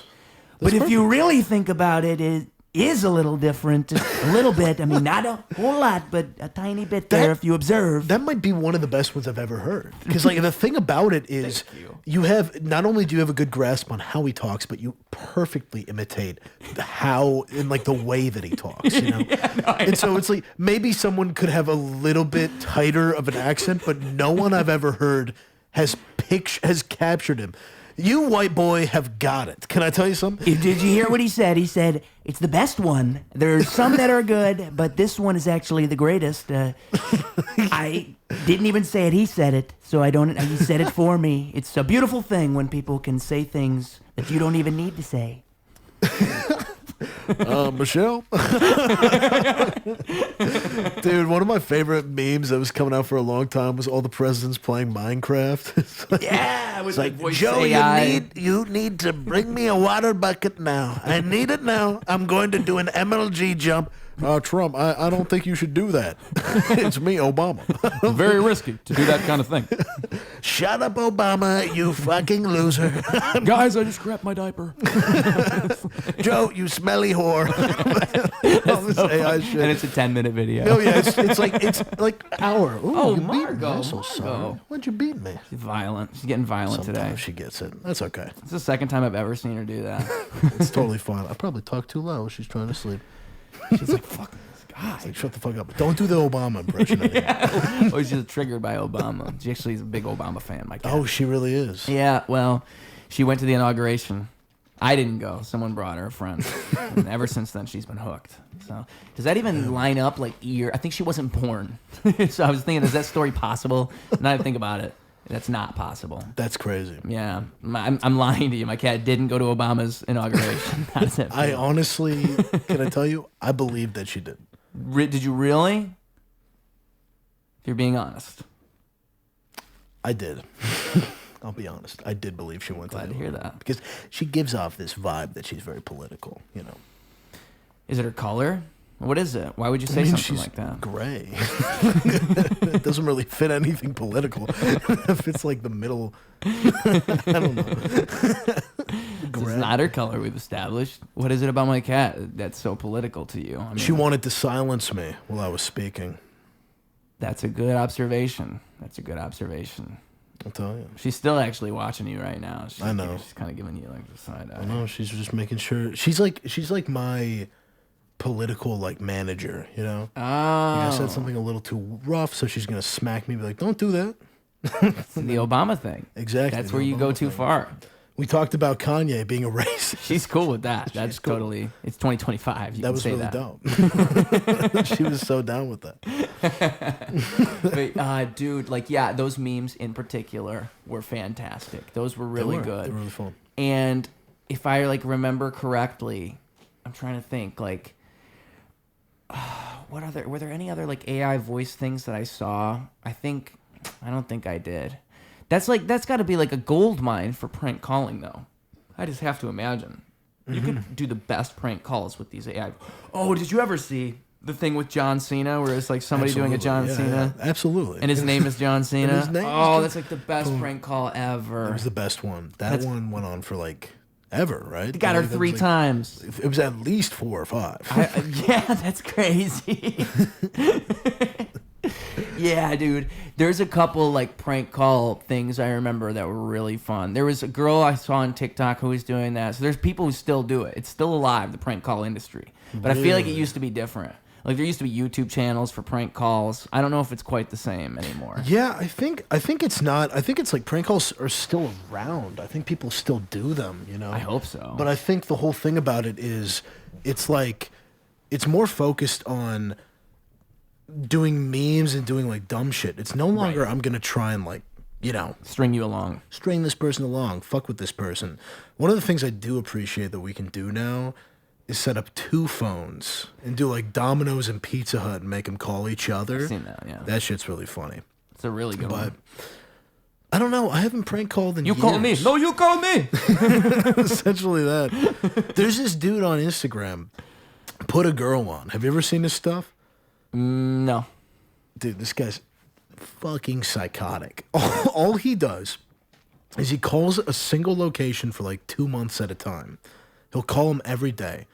And he'll be like, "Hi, my name's Lady Larringer. I'm here to ask you about a certain dollar sign." And they're like, "What?" And he's like, "Put a girl on." That's it? Then they'll just the way these guys light up when they realize who it is, because he's done this for 30 days straight. I think I did see one of these. He's called this person. He's just like, "Put a girl on." Because I think that I saw them going like, "Stop calling here! Stop calling here! Don't you ever call here again!" Screaming, dude. And then like there's like this at the McDonald's or something. Why are you so mad at me? At the McDonald's, they like pull up. They're like, "Yo, pull up now." Yeah. We'll fuck you up. We'll beat your ass in. He's just like, "Put a girl on." He's one of my favorite ones. It's so funny because they have no idea about the social media account for one, but for another thing, like they are feeding into like everything he wants. Like that is exactly what he wants. That's exactly what he wants. That's what I want, dude. When I was younger, me and my friend, we were hanging out late at night, and we messaged our other friend's dad at about like 2 a.m, and his dad was like kind of like a weird guy. Like his dad would randomly do like weird things, like just abnormal things, because like of prior drug use kind of put him in this weird mentality. Like his dad was just in this weird, it was always odd. This the stuff. Yeah. One time, me and my friend, we were gonna roll a blunt, and he grabbed the paper and just lit the paper with nothing in it and tried to hit the paper. The dad? The dad did, yeah. Like he was trying to smoke the paper by itself, just by curling it up and lighting it. That's crazy. It was insane. We were like, no, what are you doing? We need that. We're 16. We can't buy another one. That's our only one. That's the only one we're ever gonna have. What are you doing? Yeah. So I just remember, and also with this friend's dad, one time I remember I saw a picture of him on Facebook, and it was like a community post saying like, this guy, we saw him like, I can't remember what he did in the Walmart, or it was not in the Walmart, it was in the Speedway. Like he was at the Speedway, and I want to say like, he was like falling over, and like he wasn't wearing, he was like, what the fuck was it? It was like a weird thing that he did. I don't think he peed outside. Maybe he peed in public. Maybe that's what it was, but that's not even that weird. It was something weird because he was on like a Facebook community post. Did he just drop his pants and drop trowel in the middle of the Walmart? Yeah, something like that. Let's just say that's what it was. Okay, he just shit himself. Me and my friend messaged this guy's dad, the aforementioned character I just told you about, at 2 a.m, saying, "Hey, come pick me up from this place. I need you to pick me up." And we made a fake account of my friend to do this. So we made a fake account of my friend, message him on this account, and say, "Dad, come pick me up." Oh my god. I don't condone this behavior, okay? You shouldn't do this. But I was a kid. So this guy messages us back and says like, "Oh, okay, where do I need to go?" Like blah, blah, blah, blah, blah. And then he goes to pick him up, and then he messages us back like 30 minutes, an hour later, and he's like, he figured out what had happened, and he says, like, "We're going to regret this." And then in all caps, he says, "Heads will roll." And then it's the funniest thing in the world. Dude. He threatened to cut her heads off. Heads will roll. Fire. That's been said to me before. I worked at a scout camp for many years as a counselor. Okay. And the last year there was this like really fat dude who was our guy. I'm like, look, I'm a big boy. This guy was like Jabba. Like he was a massive big motherfucker. We're talking like MTV production. We're talking My 600-Pound Life candidate. All right, ex-Marine, but ex-Marine. Like, this guy would go on the news if he was denied an Uber. Oh, dude, if he got in an Uber, he'd be on the news because he couldn't get out. They'd have to cut him out. Like, it's fucking insane. He's everyone hates him. He's the camp director that year, and he screams down to where we're all eating lunch. right, from all the way over at the other side of camp. And he's like, if you don't save me some goddamn pizza, heads will roll. And I was like, bro, if you fall down the hill, you're gonna roll. Like, you're not gonna be able to get up. You don't need the pizza. God knows it. Heads will roll is the wildest threat ever, dude. Heads will roll, especially over pizza. That's just ridiculous. It's some childhood shit, dude. Yeah. He probably meant it too. Heads Look, will. the lunchroom is scary. The lunchroom is scary. Heads It's like, rolling. you know, like girls will sometimes like say to you, they'll be like, you don't understand what it's like to be catcalled. You don't understand what it's like to be, you know, any of that in public. And it's like, yeah, I don't understand that. But you also don't understand what it's like to be a fat white guy and have to protect your titties in the lunchroom. Right. Motherfuckers be groping, okay? Really? Men, I mean, bro, were you in the same lunchrooms I was growing up? I never saw anybody's boob Flipping get groped. titties? No, yeah, you had a different, lifestyle. The thing is, did you have like a fat white friend? Well, I told you I had like 3 friends. Remember? Was one of them a fat white guy? No. That's the problem, bro. Wait. Yeah, but I only had like 1 class with him. So like, no. The thing is, you don't get to see that, bro. The thing is, I'm not gonna lie. I've been molested more times than I can count. Just nipple flipping? Nipple flipping, grabbing, stroking. Now, like, touching. how do you react? Like, what do you do? Most of the time I come. Right. But, you know, sometimes I think it's like legitimately made me have incredible reflexes. Because anytime a man reaches towards me, I'm like, bam, I got your titty first. Yo. Like, your tit's in my hand, I win. Sometimes they're just trying to grab a pen to help sign their check. We're all at dinner, you know? Dude, you need to like get chopsticks and try to catch a fly. I'm Yeah. telling you, bro. Well, the fly has to be going for my tit. Then I can get it. It's instincts. That's how it goes. That's how it goes. So it's just like a defensive reaction. Oh, yeah. I'm Mr. Miyagi when it comes to, like, people trying to grab my titties. When it comes to gay shit, I'm Mr. Miyagi. Exactly. I'm the gay Mr. Miyagi. Okay? Dude, I never even That could be thought the about title that. of this episode. Fuck my name. Just do it's gay Mr. Miyagi. That's honestly though, that's probably a thing that most people don't even ever think about if they haven't lived that lifestyle. Like, I didn't know. You're educating me. Like, cause like catcalling gets a lot of like, everybody knows catcalling. It's a universal thing. It's a universal thing. But like, I've had a couple like coworkers now. They like go for my nipples, and every time they do it, I hate it. I don't like that. Like, I get it. I get what you're doing. But it's like, that's my sacred safe space. You're touching my nipples right now. Like, that's my, it's like, Those are your special little things. I feel like my reactions, I was like, woo! You're like, don't do this to me. I get a little, like bewildered when they do this. That's the difference. Gives me emotions I don't like to have sometimes Oh. in public. If you catch my drift, So it'll make you horny. No, diddy, dude. No, I'm not saying that. Well, you're saying it's giving me emotions I don't want to feel in public. Like, you're saying it in a way that like insinuates. They're tickling my nipple, man. I mean, you like it, and you like I it. didn't say that. You're implying things. I said it gives me emotions. It gives me emotions that you're afraid of, okay? And you need to face them. You're a little gay boy, dude. Listen. You don't think it's a little like stimulating when these people are flopping on your boobs a little bit? You cannot claim that you're not gay and call that stimulating, bro.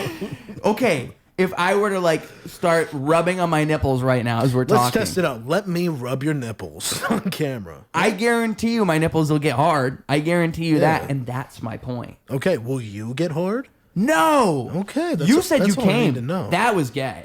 You said you and came. I never claimed that I was straight. Exactly. See, And we're catching each other on words. Neither here. did you, though. You got me there. And you're putting it in ways that I don't know. You got me there. Listen, I'll say this. You guys much. can't see this, but underneath the camera, he's been stroking my thigh all session. his bare toes are rubbing on my calf right now. Have you seen? I think it's like I can't remember who tickles who. I think like Tickles. yeah, I think I'm Kill Tony. Tony Hinchcliffe like tickles Shane Gillis when he's on there, which to me he is like just some of the tickles him? gayest shit you could possibly. Well, Tony's do. gay, dude. Is he not? That's what they say. It really is a mystery.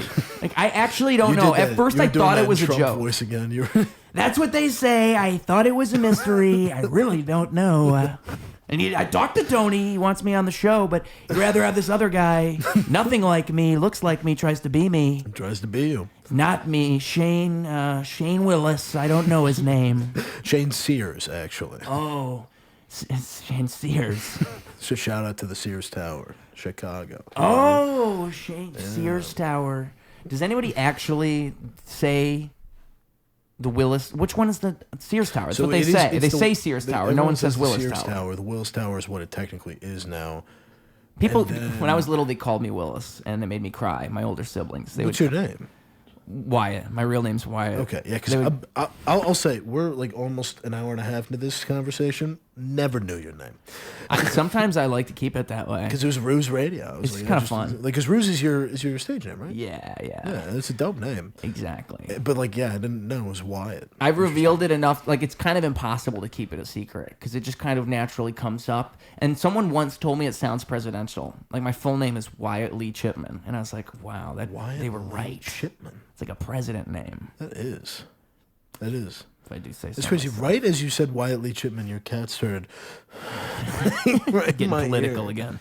I mean, she's closing her eyes. I think she's sleeping, but at the same time, she was like, The only other time I ever saw her do that was me and my friend were on like 4 grams of mushrooms, and I remember he like leaned his head back because he was like, you know, like in like a zone, and she went and like whopped the side of his head.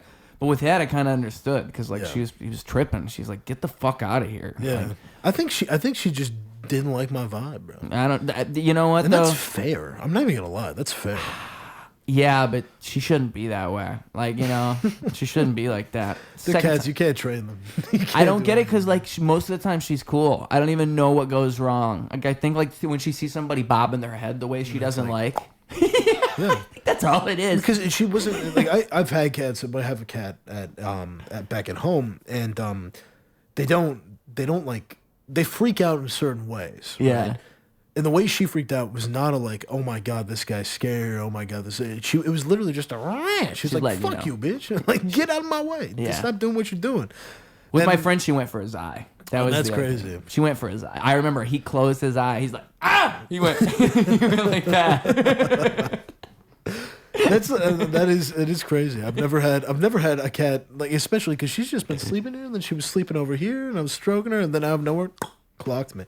You know what? Too, she's like not a violent cat, so like it is literally just, hey. It was just a clock. It was like stay in your lane. Whatever I was doing. I think it was the Obama. I really think it was. I think it was too. You know, I think you have either a very racist cat or a very woke cat.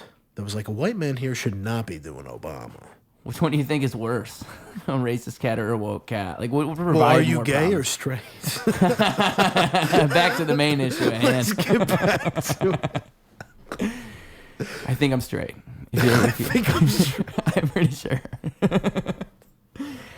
Thought about this for many years. Of course, we'd go from Kanye to questioning sexuality. That makes total sense. It is what it is. I mean, I've had people think I'm gay enough times. I mean, it actually, literally, like, this happened to me, and it makes me question myself. Like, what is it? What is it? everyone I live with is bi, right? And that's what's popular nowadays. It's what's popular. Yeah. In person, I'm not going to say my thoughts on that because they actually people can get offended, and they're not my real thoughts. I was going to make some jokes, but my bi roommates constantly call me gay. Okay. I'm not gay. I promise. Even though I just licked my lips at you. It's not a bad thing. It's just, you know, it's not my preference. But, you know, when two people that are gay claim you're gay over time, you got to question. Exactly. So I've been sleeping with a lot of dudes recently. I don't enjoy it. No, that's the best test, right? I'm just kidding. I haven't sleep been with a sleeping guy. I haven't been sleeping with anybody. He's covering now because he didn't get the reaction he thought he was gonna get, and he realized it looks serious. No, It looks like I'm sleeping with men. I Gay need to Pride cover. Month is over. No, it's coming soon. Dude, I'm happy for you that you're sleeping with men. Is what I want to say. Do you want to tell the audience, or do you want me to tell them? That was. Me and Wyatt have been fucking for months. And It's been listen, 2 or he 3. just learned my first name, which is the part that's kind of offensive to me. fucking for months. He only knew me as You know what? Ruse. And the part that's offensive to me is the fact that we've been fucking for months, and you're like, I'm not gay. Fuck you. All right. That's kind of like when you have the guy and the girl, and they like, hey, are you guys dating? And then the girl's like, no, and the guy's like, yes. Yes, dude. Yeah. That's you and me. Next time we're at Giordano's. That's you and me. Yeah, I'm sorry, dude. I'm sorry. It's okay. I won't take offense. I'm trying to figure myself out too is the problem. Like that's what I said. Like I'm pretty sure I'm straight, but I don't know if like. So here's the thing: is like sometimes I will understand when I find a certain type of guy attractive. Like I think I do have a type if I had to like pinpoint it. It's like the Neanderthal guys who have the beards and are kind of stupid looking. Like they look like they aren't very smart. Like they should have done sports. Those are your dudes? I can't tell you why, but yeah, that's like if I were to go and join that side, I almost said join the dark side. If I were to do it, that would be probably who I'd go for. This has got to be the most offensive episode you've done. I'm saying I'm gay. I'm saying I could definitely be gay. You're calling being gay the dark side. You're actively supporting Kanye. This is the end for you, pal. Dude. Every time I go on a podcast, can I tell you something? Every time I go on a podcast, awful things are said. Half the time, it's not me. Sometimes it is. I think being gay is great. I should say that. Just yesterday. From your own experience. From my own experience, from our experience. Right, from our experience. Just last night, I was at the bar because my friend like said, hey, there's a party here, stop by. And it's like right off the train when I get off the train. So I walked in there and I stopped by. And then there's like a bar connected to the bar. It's like a cocktail lounge. Okay. And so I see some people in there, and I'm going to say bye to my friend. And it's like I'm holding a piece of pizza for my work. I didn't want it, and I already gave her one piece. I was going to give her the other piece and just leave. Yeah. And so I go in there, and then I see like, I realize like, oh, this is like they hired a couple dudes in their underwear, and they're just like standing around in here like it's a gay bar type of thing going on, which is fine. But then like as soon as I walk up, they're like they see me and we lock eyes and they immediately like they're interested and they're hitting on me. And then one of the dudes like, and I'm being totally like casual, like I'm just relaying my experience. I have no feelings any which way. But the guy in the underwear comes over and he's like, I'm talking with him. I give him my business card and I'm like, I want to give you this, but you have nowhere to put it. And then he holds open his underwear, and so I just put it in his underwear. I'm supportive, okay? I was down. But then he said, like, because his other friend comes up and they're talking, and he's like, yeah, the boss told me, like, I can even have my dick out if I want, which is crazy. And then he just pulls his dick out and just had his dick out right there. And, like... And you remember the shape, don't you? What made me realize I wasn't gay? I didn't want to look at his dick. I didn't even want to look. I was just like, what? He doesn't have to do that. I'm just trying to talk to you. I just wanted to talk. And he's like pulling his dick out and they're hitting on me. That's what was bumming me out. These guys are all hitting on me. I'm just trying to talk to you guys. And they were like trying to hit. I wish girls did this to me. Like, this is why I don't get it. What's going on? You wish girls would just come up and talk to you? I'm a dude magnet. Like if I walk into a gay bar, every man wishes that girls would just come up and talk to you. I know. But yeah, yeah. Yeah, that's what I'm saying. But like gay guys are, that's why I can't tell. Like, are they just persistent because they're like gay guys, or are they persistent because it's me? Is it me or is it them? You know, see what I'm saying? Am I attractive to them? Do I have like twink in my eyes? Like, what the fuck are they seeing in me? A twinkle in your eyes. Yeah. I can't answer that because famously not gay. But right. If I was, wink, what I would say is twink for sure. I can see it. I mean, dude, I live in Boys Town. I'm bare material. I've shaved, but you can see it's a couple days. It's coming back in. They love me. All right. They can't get enough. They want to butter my biscuits all night long. And I'll tell you something. Really feeds the ego. I like it. Really feeds. Oh, I love it. I like it. When they do this to me, I like it a lot. When they do this to me.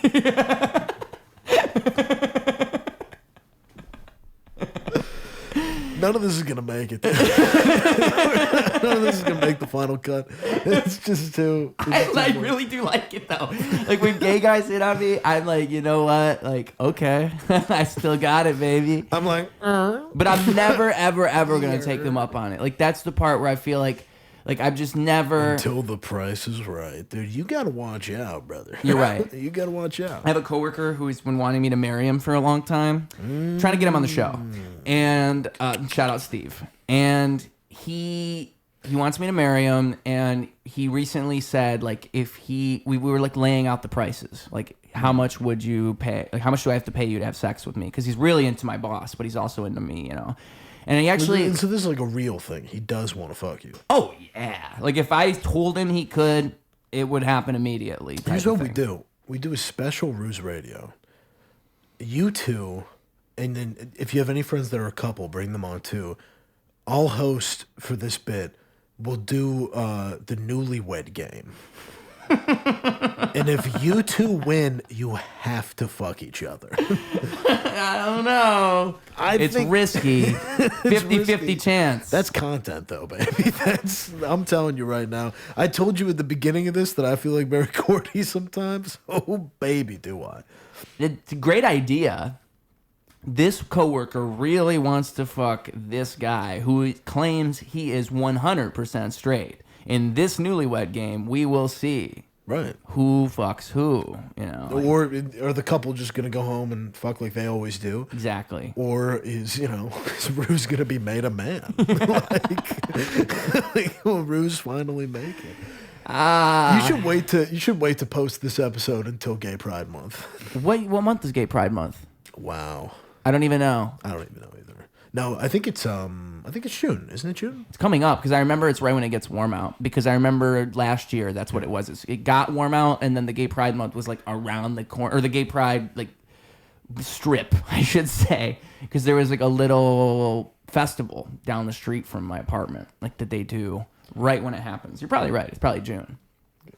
And if I'm correct, this month is April. Oh damn, yeah, it's May. June. It's June. Damn. It'll be This will be the pre-cum for Gay Month. The pre-cum for Gay Month. Yeah. There is. That's crazy. That whole sentence. That's the name of the podcast. Also, everything we've said. Pre-cum for Gay Month. You should go to this bar on the north side called My Buddies, and they do drag shows there, and you should go there to get a drag queen on the podcast. I think that would be really fun. I think that would be fun too. Yeah. Like I would actually love to do that. Yeah, because they're so funny, dude. They're like so fucking funny. Yeah. Yeah. In what way? Like just the stories, their personalities. Personality. It's the whole thing. It's the reason that you'd want comics on a podcast. Like they just have weird, wacky ways of seeing the world and doing their thing. And I just think that'd be cool for your podcast too. I think it would look cool. Prove that you are an ally. Because after this goes up, brother, you're gonna need to prove it. Okay. And I've been holding back. The last podcast I was at, he told me in the editing stage, he was like, yeah, dude, we filmed for an hour and a half. I can use 30 minutes of this. What was he saying that could have been so bad? What were we saying, first of all? And I won't divulge. I won't hop in. It was some heinous shit.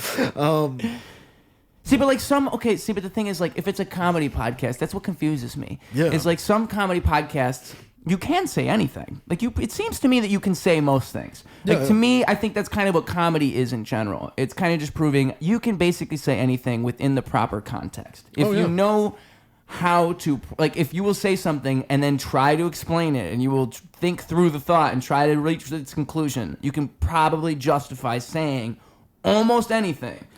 Almost anything. Yeah. There are things you can't say. But I think like comedy, that's kind of like, that's when that humor is done properly, because that's so easy to fucking be that guy who's just saying the thing he's not supposed to say. You see that all the time, all over the place. Oh yeah. Oh look, I'm saying the word that you guys say I can't say. So the N-word. Yeah. But I mean, like, to me, that's lazy. That's just boring. Yeah. So like, that's where I wonder, like, with a show like Come Town, that was the whole idea of their show. They're saying the dumbest possible shit they could possibly say.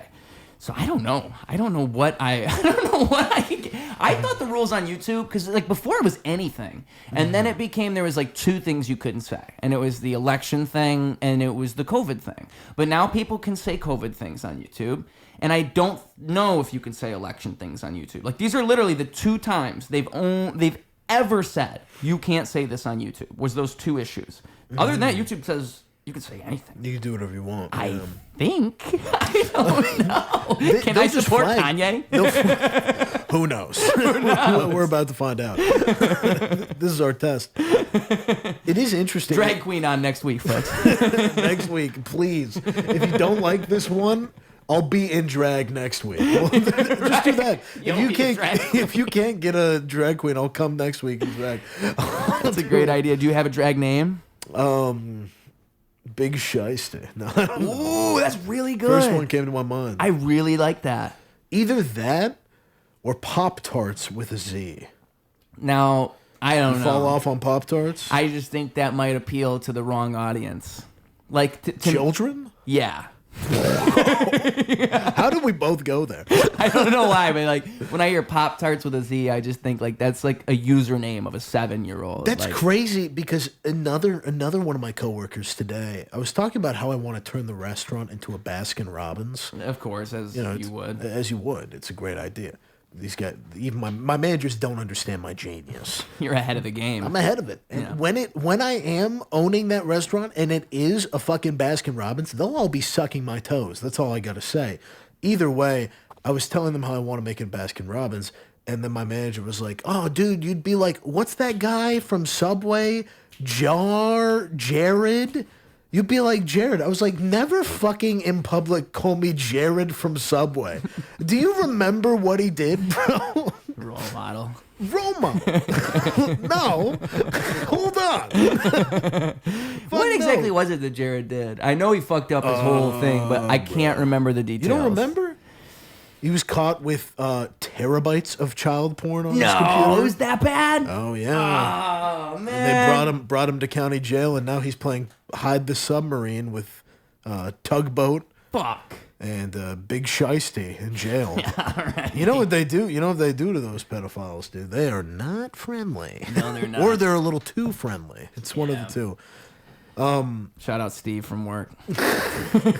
Steve, man. Shout out Jared. Shout out Steve. Hey. Dude, I'll be the anti-Jared, you know? Instead of gaining or losing weight, I'll gain a bunch of weight, but I'll be a really good guy. That's cool. See, that's original. That's original. You'd be like going out there and you'd be like, "Hey guys, check it out. I love our food. I love our food so much that it made me 200 pounds heavier, and I will continue to eat it even though it's making me heavier and heavier. That's how much I love it." Like you could sell it the other way. And then I'll be so fat that I can't catch the kids, you know? Yeah. Like how could I possibly do that? I'm too fat. It'll never happen. It'll never happen. It's physically impossible. The thing is, if you eat at Subway every day, maybe if you pick something correct, you could lose weight. I don't think so. Well, okay. Maybe. And especially if you are like very unhealthy, if you hit under 1,500 calories a day, nutritional wise, and there's ways you could do it, you could lose weight. If you eat at Baskin Robbins every single fucking day, for every meal, brother. So like, how do you plan on turning this restaurant to a Baskin Robbins? Like, how would you even like make that change? I feel like this is a loaded question. I mean, you have to have a plan. You can't just jump into that. What are you talking about? You want to turn the restaurant to a Baskin Robbins, correct? I mean, yeah. So what are you going to do? Well, first, we need ice cream. That's okay. Good start, Cool. Right? Then we That's got it. We got it. I mean, fuck, dude. I don't know what you fucking want from me. We open the doors. We say, "Hey, we're at Baskin Robbins now. We got some fucking flavors. Come and get it." What is the restaurant now? It's an Italian restaurant. Yeah, I feel like that's confusing, right? Because it's like you're Italian, but also Baskin Robbins. I mean, you're allowed to feel whatever you want, but you need to see I don't the think genius. you thought this through, man. I think you're trying to catch me in something here, and I don't think you're really understanding. Okay, sorry, it's half Baskin Robbins, half Cold Stone Creamery. See, that's a different idea. But that was the original idea. That's original. See, if you told me, wait a minute, half Baskin Robbins, half Cold Stone Creamery. These are two ice cream places. Yes. So where does the Italian food come into this? There's no more Italian food. We cut it out. See, now that's what I need to hear. So you plan on phasing out the Italian. I do need to say that there will be a Golden Corral in there as well. That is kind of a crucial point. I don't know, man. That's completely different. So now you're talking about I want to have a Golden Corral with ice cream. They already have ice cream at Golden Corral. Well, hold your horses, right? It's a Golden Corral, and then a Baskin Robbins, and then a Cold Stone Creamery. It's not one of them with the others. All three synchronous, working together. Okay. And then on the top floor we have a Dunkin' Donuts, but we're not going to get into that right now. See, okay. I mean, I get it, man. I just think you're really ambitious, is what I'm saying. And I feel like I like your energy. I like what you're bringing to the table. I think there's another A word that I am too. But there's a few of them. But what I'm saying is not that. What I'm saying is like, I hope you're not spreading yourself too thin. Because I don't want you to like have this grand vision and then watch it kind of like, oh, I couldn't acquire the rights to Dunkin' Donuts. Oh, fuck, I couldn't acquire the rights to... Oh, I'm not worried about that. I mean, that's kind of what you might want to worry about. We've already proven that you can kill a CEO, so... See, I like this because I feel like I'm learning as a business person different methods I could take in the industry. See, because all you have to think about is who goes to Golden Corral, who goes to Cold Stone Creamery, and who goes to Baskin Robbins. Fat bitches. These motherfuckers are going to come for all three. So you're cornering the market. Cornering the market. I'm going to have the heftiest motherfuckers coming in here, sitting down, eating my buffet, eating my ice cream, eating all of that. And also, by the way, I am now the CEO of all three corporations in this world. But I think we're going a few steps too far. The first step, number one, you have to kill all three CEOs and their whole family. You have to take them out. Well, okay. Also, this is a joke. I'm not going to kill these CEOs. Wink. I'm not going to kill them. It's a comedy podcast. It's a comedy podcast. It's a joke. YouTube, what are the rules again? I'm forgetting. I am coming for you, Raymond. Yeah. Well, that's what I was going to ask you. Okay, remember the end of Grand Theft Auto 5 when they have to kill the three guys all at once? So would it be like you got three people and you'd have to do all three at once? Did you ever watch Breaking Bad? Have you ever played Plants vs. Zombies? No. Well, there's your answer. I just don't...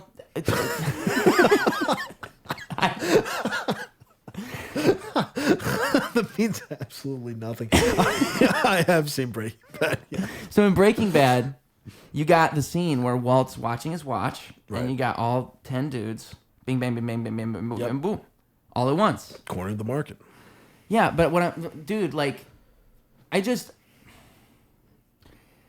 How do you then become the CEO of all three of these places all at once? Even if they're all taken out one time. How could you possibly become the CEO of three different companies that are all separate, all at once? That's a great question. And I'll answer it with my own question. Have I played Plants vs. Zombies? No, that was going to be my second question. But my question is, if you're worried about me, getting the CEO, how does one become president? Coercion. And laundering. Laundering. Schemes. However, they win the appeal of the public. I'm going to go to each and every single one of these corporations as a hologram, and I'm going to absorb. I'm going to appear in their place at the moment the CEO dies and said, "Hey guys, I did this shit. I killed them, and I'll kill all of you unless you now work for me. Oh, you are now my minions, and I am Gru." Dude. And I'll look at them, I'll wink. I'll give a little twiddle to one of the interns, hologram for him, so he won't feel it, but he'll think it. You know what I mean? Uh-huh. The neurons will fire.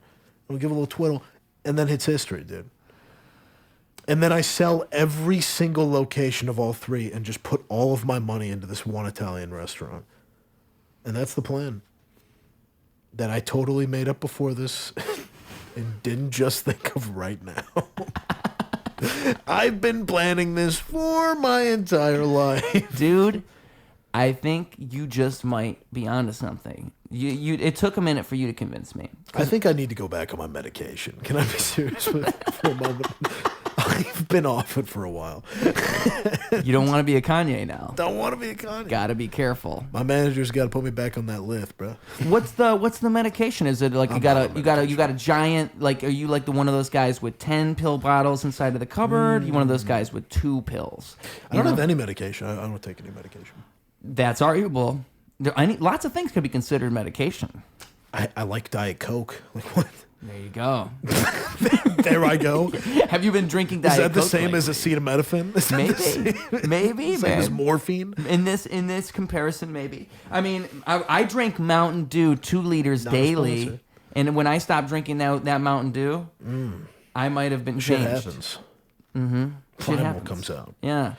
No, I feel like I used to smoke a lot. I don't smoke a lot anymore. Oh, okay. I drink not really super a lot. I don't do a lot of vices, and it's not because I'm like gone away from them. I think it's like I had my moment a few years ago where I did a lot, and now I just don't do a whole lot. And it's like it's more chill. That's kind of like that. That's the story you hear a lot, where people kind of overdo it. They overdo it, and then they burn themselves out on it. I honestly don't think I ever really overdid it. Like I greened out once. Okay. That was a fun story. It was the first time I ever hit a bong. I was at an Ohio University of Dayton frat party. I was just walking around. These guys were cutting up fucking what are those blue pills? Not erectile dysfunction pills. The other ones. I wouldn't even know. Well, it was some ADHD medication. They were cutting it up and snorting it for some reason. And I walked in, and this guy looks at me and he's like, "You want to hit the bong?" I was like, "Well, I've never hit a bong before." And I took a hit, and I died, bro. I greened out so hard.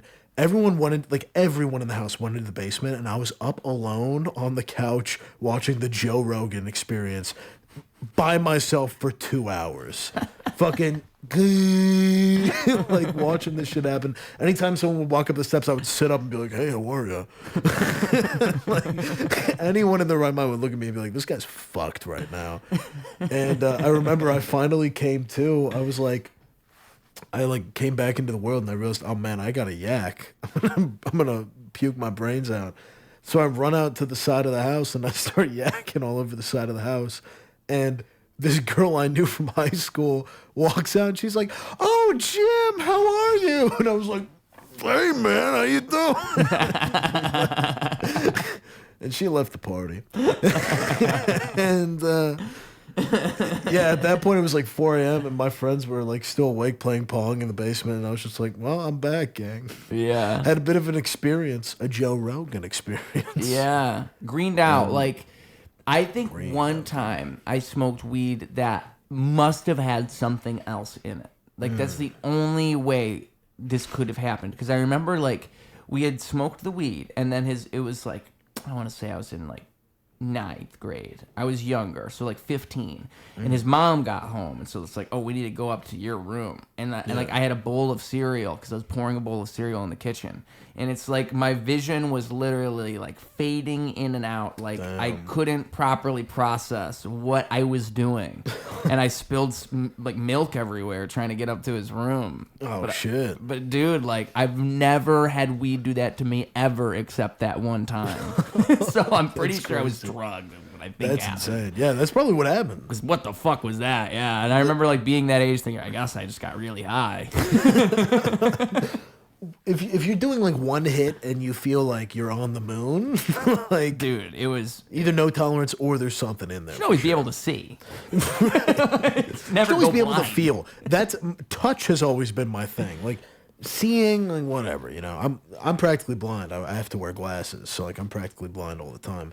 But if my hand is on the couch, right? But I think to myself, where's my hand right now? That's how I know I'm fucked up. But if my hand's on the couch and I'm like, wow, my penis is getting big. Yeah. And I'm feeling this up and down. I'm like, this is huge. That's when I know someone put some kind of cocaine in that shit. Or some crack. I'm like, well, this is something. It's always touch for me. I've never done either of those, but whenever I've done acid, that is exactly how I would know it would be the touch. The feeling of my skin. I've said, I think I feel the air on my skin is what I think I feel. That's how I know I'm there, is when the feeling is my skin feels funny. Yeah. And being drunk, it's the same thing. I don't really drink much anymore. But when I would drink, that would always be it, is when I could touch my face and it's there's some type of weird sensory thing happening. Yeah, which Because I don't think weed does that for me. I don't think weed ever makes me sink into something, like feel it. Like, Yeah, feel well, that's the different. thing. Normal weed wouldn't do that. I think that No. happened for me when I greened out that one time. Oh, so you think like it's I a similar smoked. thing where you might have it might have been something more than weed, even maybe. Maybe, but I think in that moment it was just I just didn't ever really smoke. Yeah, because And that's why Yeah. I wonder what greening out even is. Yeah, is it just getting Greening super out is, like, ridiculously getting high? so fucked up that you can't move. Like, that's pretty much what greening out is. If that's never happened to you, it's interesting. Right. That's an early smoker thing. Like if you're gonna smoke a lot, one of your first times you greened out is when you like got so fucked up that you just were like.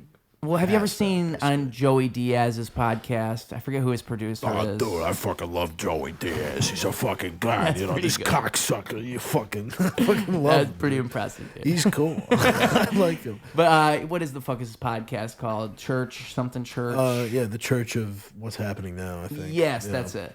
And so on his podcast, it's Lee Syatt, I think, is the co-host, if I'm correct. But he Yes, I think so. I can't remember his name, but You, he would you be, remember Joey for that. Like Joey is the guy that you think of. When you think Well, the of reason I bring Lee up, though, if that's his name, is he would like do as many edibles as Joey's doing, which is this crazy number. And so he's supposed to be the producer, but he's literally like passing out, like drooling. Fucking, like, that's half of the show is him incoherently trying to be the show, like run that show. It's, There's that famous Tom Segura story of like, you know, Joey being Tom like, I have to go up and do a show, and Joey's like, hey, just take one. They're small. yeah, right, And then right. he takes one, and it turned out to be like 300 milligrams. Tom was fucked up for his show. And the minute he pops it into his mouth and does it, Joey's like, oh, fuck, you did that? Holy shit. You did that shit? So fucking funny. That is hilarious. Because to him, those things are normal. Oh, yeah. And he'll like take 2 or 3 and like down it. And that's why Tom was like, oh, he did like 4. It's chill. He's like, no, he just did 1,000 milligrams and you're about to die. Is what's going to happen. And he's Joey Diaz, dude. What a king, dude. Joey is really my guy. I heard Theo Von say on a podcast he was at a UFC fight with Joey while Joey was really high, and he's like saying, "So who's winning? Like who's winning right now?" Can't even fucking follow what's happening. Can't even see. And that makes sense. I don't think Joey doesn't need to really experience anything as long as we just get his thoughts on whatever's happening. That's what Right. matters, you know? I think he's supposed to be like doing that podcast again. I think he's supposed to be coming back because I think he's one of the few people who I feel like he could tell any story. Like he can just say anything. He's just really good at telling. I think he's had enough fucked up experiences in his life that like he's just he's a well-rounded individual. That guy. Yeah. He could tell you about like a story about like an asshole and make it a great story. Is what I'm saying. It could be like the most vulgar, like terrible thing. Yeah. And you're actually very happy he told you. Well, the thing is, he's a great storyteller. Yeah. Because he can bring everything full circle. There's a point to it.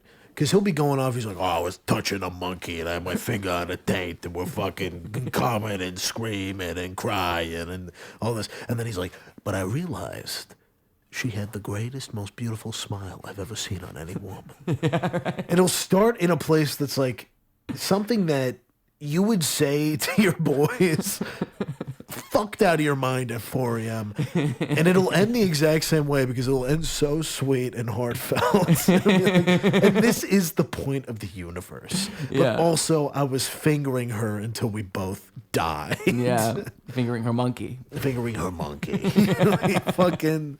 He's really the go for that. Like every Joey Diaz story is always like him, like, oh yeah, I'm in this part of New York doing this terrible thing, and this shit's fucking awful. And now I'm gonna grab somebody and do some sexual shit. That's good. And for some reason, you're still rooting for him. Oh, you're always like, this is the underdog. It's like a giant teddy bear for some reason. He kidnapped a guy. Did he really? Yeah, he actually kidnapped somebody. That's a great story. Look that up and listen to that. I will. That's a fucking awesome story. And it's probably true. He's Yes, out here sir. kidnapping people. I mean, I feel like it'd be pretty hard to kidnap somebody. If I'm thinking about it, like I wouldn't even want to. I wouldn't even want to go through the hassle of kidnapping someone. Like I could never even care enough to do such a thing. I think it's fair to say you shouldn't. Well, I mean, just think about it. Like even if it's like somebody who would be theoretically easy to kidnap, it wouldn't be worth the hassle. Like say it's somebody who's not even going to put up a fight. Like they got nothing to live for. It's like, okay, now you have them. Now what? And maybe if you kidnapped like a CEO thing, we get back to the CEOs. Maybe if you kidnap like the right individual, then you could gain something from it. Then it's worth it. Yeah. Next, you know what? Actually, if I think about it, there are circumstances in which maybe I could be tricked into doing such a thing. I'm gonna go ahead and say that I would never kidnap anyone. Are you sure? I think it's wrong. Now you're appealing to my ethos here. I think there's your a conscience chance. again. There's God. I don't think I've never met anyone that I've been like, oh, I'm gonna kidnap this motherfucker. That's what I'm saying. But like that, I turn myself around. But when that happens, oh shit! I'll think of this moment. I'll meet somebody and be like, damn. They look real easy to just throw in the trunk of my car and drive. Like a royalty's daughter or something. Royalty's daughter. Saying like high status individual. I think, I'm going to go ahead and say the safe option. I'm never going to kidnap anyone. Then again, I mean, look at me. Yeah. I don't think I'd have a good time either. I think I need to be that guy I thought was attractive. Like a big Neanderthal-like individual. Like if it's that kind of guy, he could probably just be hunky enough. Like, you know, I think if it's you're... interesting that you say that because, dude, Neanderthals are not hunky. They are like monkey people. That is the whole point of them. Yeah, but I feel like they could they could start a fire and they could like find. You can start a fire now. Do you not know how to start a fire? Is that the only reason you're in love with these people? Yeah, you know, or is it their gracious foreheads? And by the way, Owen Monahan actually has a percentage of Neanderthal. Huh. Not even gonna lie to you. He is a portion Neanderthal. He has a whole bit about it. See, yeah. Now that you say that, if he were to like, maybe, do you find him hotter? If he were to like, I was gonna say if he had like Neanderthal like facial hair, and maybe he was a little more like Neanderthal like muscular, build, bigger. Yeah, then maybe I would flip. Maybe I'd be like, oh shit, I see it now. This guy's hot. I'm gonna tell him that you think he's hot. Tell him I think he'd be hot if he embraced his Neanderthal. If he embraced if he had a bigger beard and was ripped, then he'd be hot. Now he's ugly as fuck. What is even Neanderthal DNA? What even is that? It's DNA from Neanderthal. So Homo sapiens and Neanderthals existed at the same time. I would think we all were Neanderthals, though. I think we all came from that. We branched off from Neanderthals, but at the same time, we're different species. I mean, it's like when you think of like a lynx being a cat, and then also like a jaguar being a cat. Those are both cats. We're all Homo sapiens, though. That's the same species. Well, they're not Homo sapiens. They're Neanderthals. I think it's like Homo neanderthalis. We're Homo sapiens. But there was multiple ones at that time when there were Neanderthals. They're right when humans first started to exist, Homo sapiens, Neanderthals also existed. And they were like, at the tail end, there were a few of them. So, much like with a donkey and a horse, you put both of them in the same pasture. They were boning. And when they would bone, you get some of these human, especially in like Europe and other places, you get a lot of these genuses of human now, and a lot of these people that are human that just have Neanderthal DNA. Right. And Owen has actually a substantially high amount of Neanderthal DNA, like something like 7%. See, that's probably what I'm seeing in these That's what you're saying. Like you have an eye, okay? And yes, it's based on you being horny and you wanting to abuse men, but you have an eye for men that are a little bit, you know, ape gone wild. Ain't know my type. A little bit of your type, you know? Yeah. You ever think about that at least? Like, if you were gay, do you have like a type of guy you think you would be? It doesn't sound like Neanderthal is yours. No, I mean, I honestly, and it's not from a part of like me being homophobic. I don't think of men that way. You never have seen like a dude and been like, okay, he's objectively, like that would be objectively that's different attractive. though. Like objectively attractive, I think is different. I've never seen right, a man. that is different, yeah. I've never seen a man and been like, if I were gay, that's my type. I don't really have a type in that way, but I can see people of no matter what they are, he, she, they, any of that, I can see them be like, yeah, they are objectively attractive. They have attractive features. I could understand why people would see them as attractive. Damn. Yeah. I might be gay, dude. You might be gay, man. That just makes me think more that I could actually be a little bit gay. Pre-come to gay month episode. I oftentimes help people realize the truth of themselves. That's the last thing I wanted to hear. You also have cancer, by the way. Gay and cancer. Gay cancer. What a day. Fucking what's God doing to me right now? It's the pre-come to gay month episode, bro. I mean, like, dude, I don't think it would ever happen to me. Like, it actually blows my mind that people come out of the... I hope the first doesn't happen. Cancer's pretty bad. Cancer, I actually think the odds would be higher. Like, I think the odds are pretty high that you could get cancer in your lifetime, right? It's like 10%, some crazy number. It's like 5 or 10%.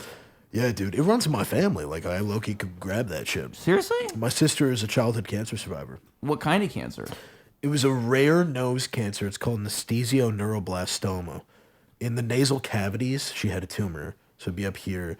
It was so rare that the University of Chicago, one of the biggest like hospitals people go worldwide to, they hadn't seen a case in 20 years. And they've seen everything. Like, University of Chicago sees absolutely everything.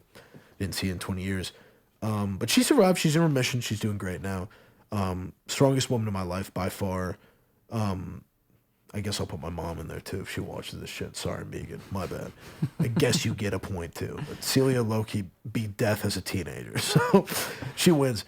Damn, but, and it's that rare. It's that rare. Wow. But they knew how to treat it though? Like they knew what to do? I mean, the whole thing with cancer is you just kind of zap them, bro. Yeah, it's all we know, right? Kind of like radiation, chemotherapy. So chemotherapy is, chemicals that get injected in the bloodstream and also like injected into specific places. So there's chemo, radiation therapy, that, zapping them. Sometimes you go in surgically to remove the tumor. It depends on where it is. A lot of different things. But all that's to say that my chances of getting cancer are actually much higher than other people because we have the same DNA, and that is a genetic thing that my sister had. It wasn't something from weird things. It was a genetic cancer. How did they catch it? She was in Disney World, kind of like looking. She was brought along as a nanny for these kids, and this honestly greatest job I've ever heard of. Okay. 2 people are like, hey, you want to just come to Disney World with our kids and be their nanny, but also just fucking be at Disney World? It's like, yeah, bro. Yes. You're going to pay for me to just be at Disney World and have to look after some kids? Fine, bro. That sounds great. It was awesome. I wasn't there, but it was awesome for her. Except one day she just like collapsed and they were like, oh shit, maybe she's dehydrated. Maybe she's this. Brought her to the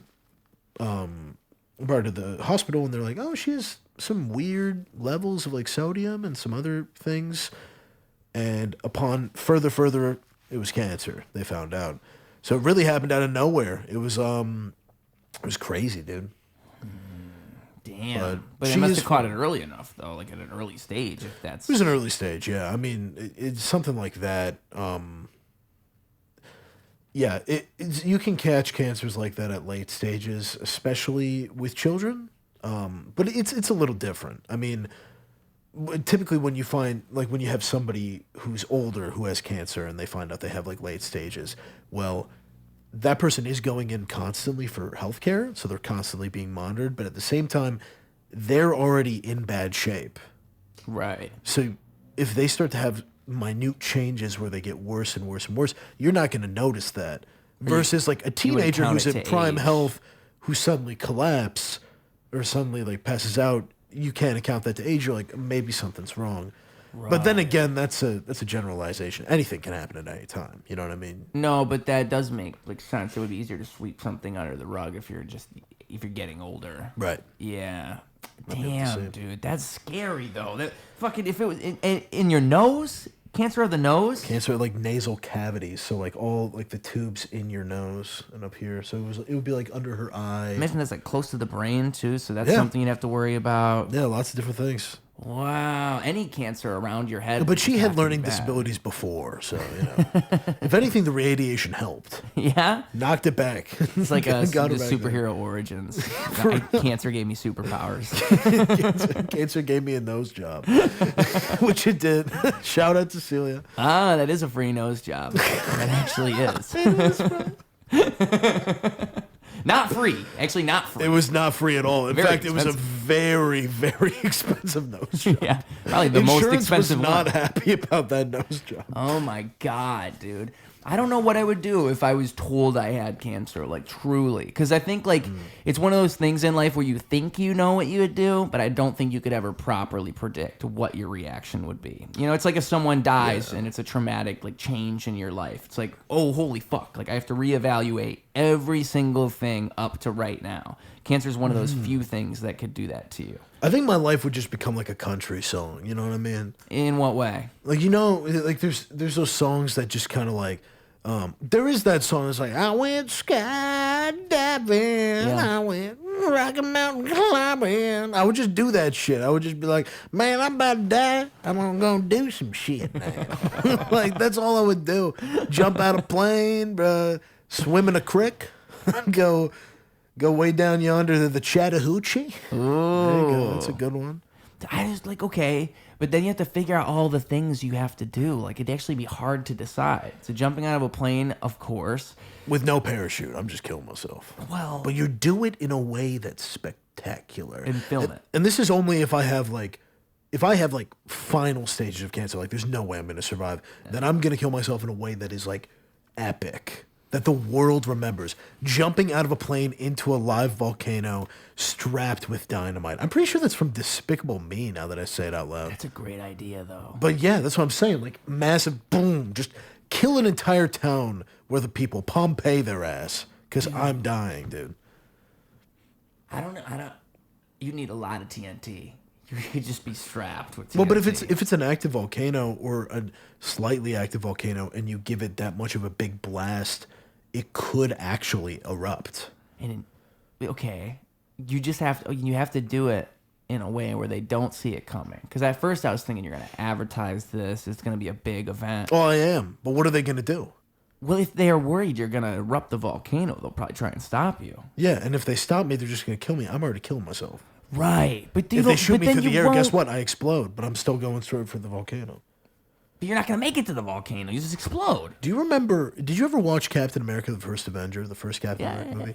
You remember when he's flying into Nazi airspace with Howard Stark and they're shooting at the plane, but he still jumps out?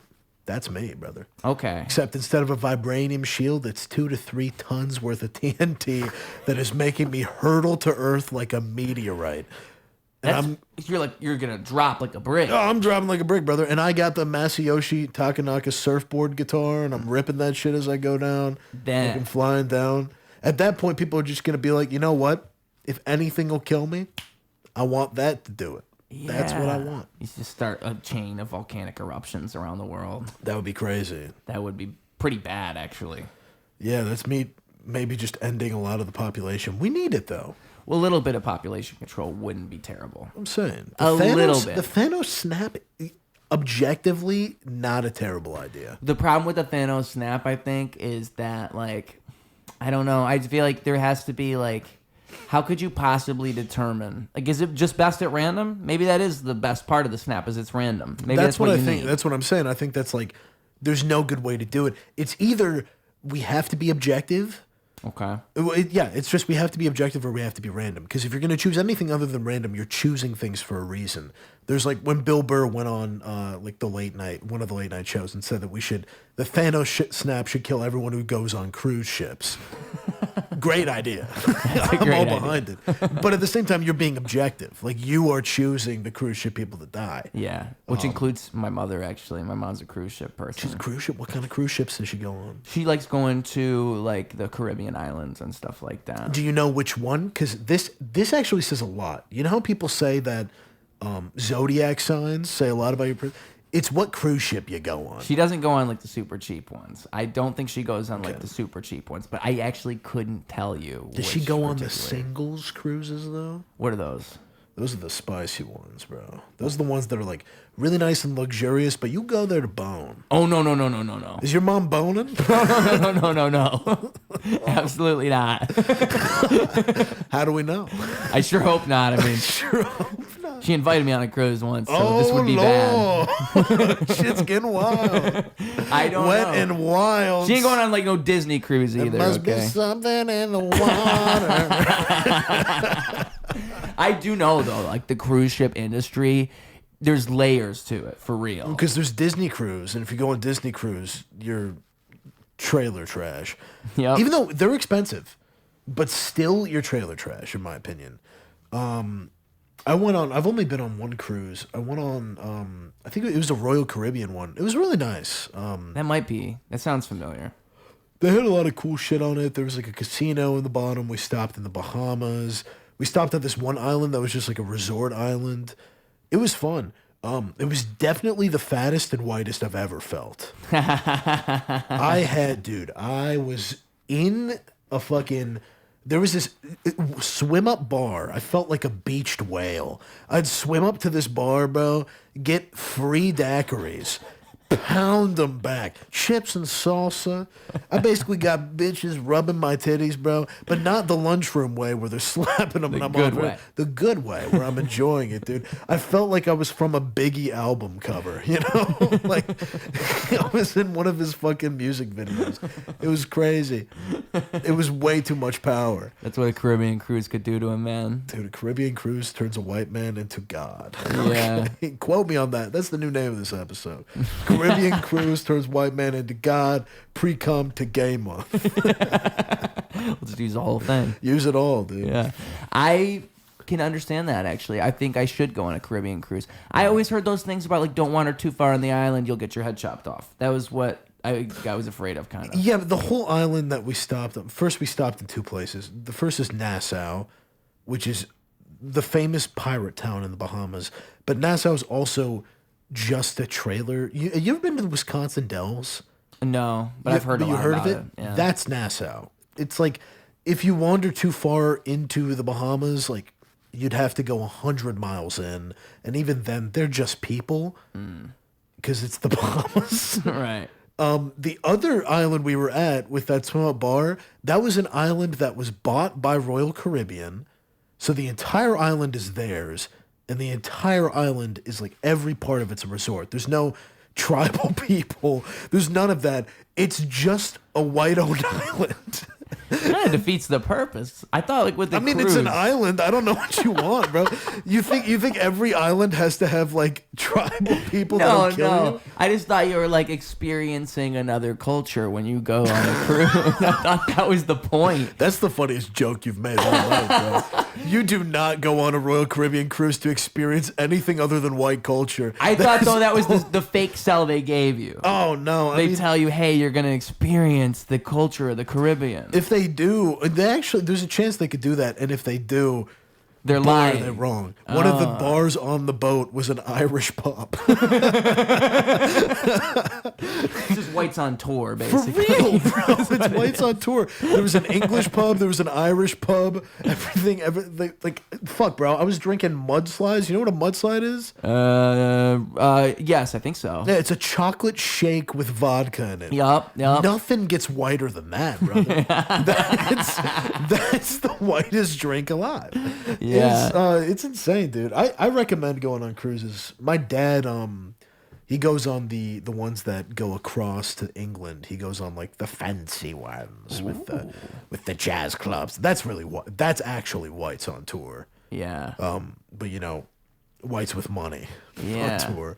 I don't even know what a fancy cruise would be. Yeah, is it that? Like you have to dress up for dinner, so you have to be in a full suit for dinner. There's not really like pools and shit.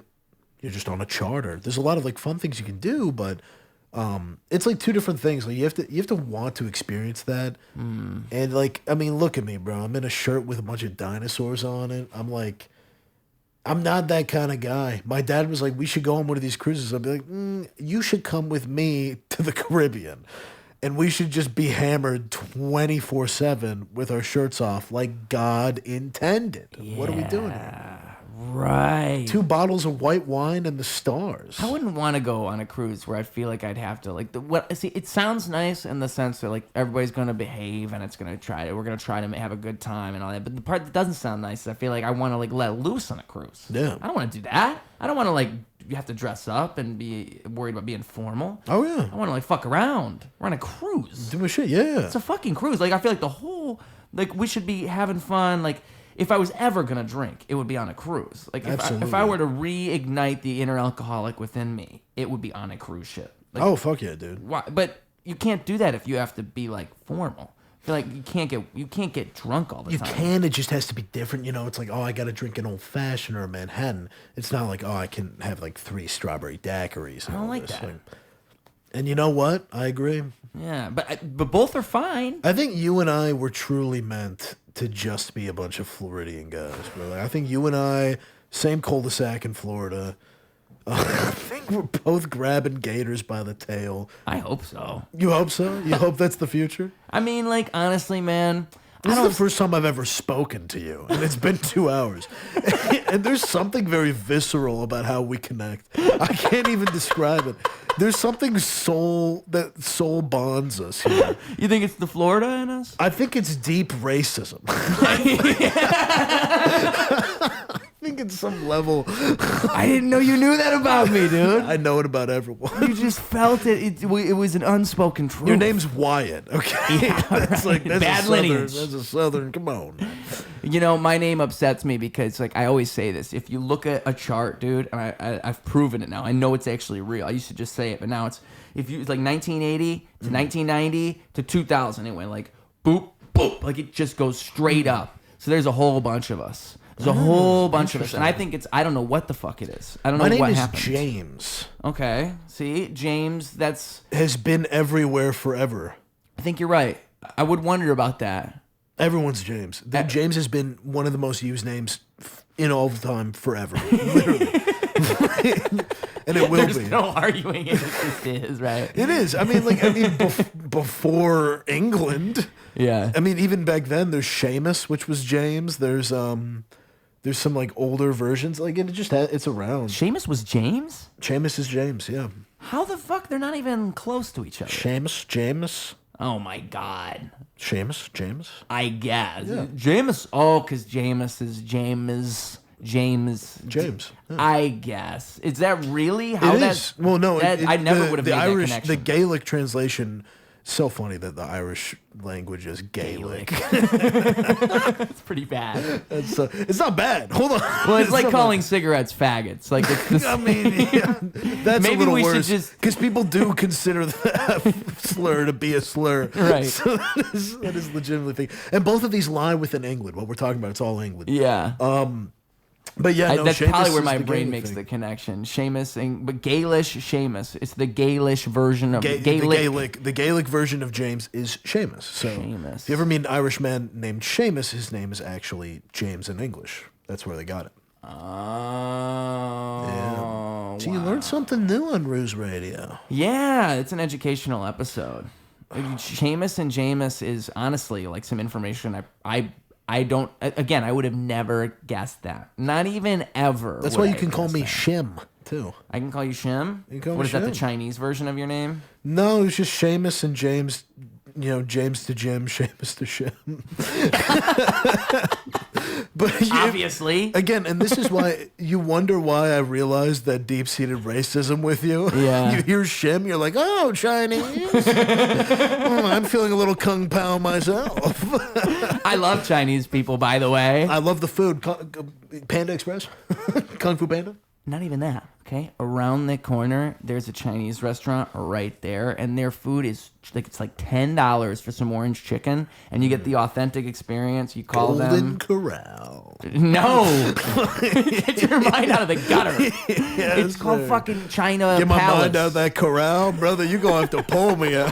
You're gonna have to lasso me, take me, brother. I will die here. I'll put my final resting place within the corral.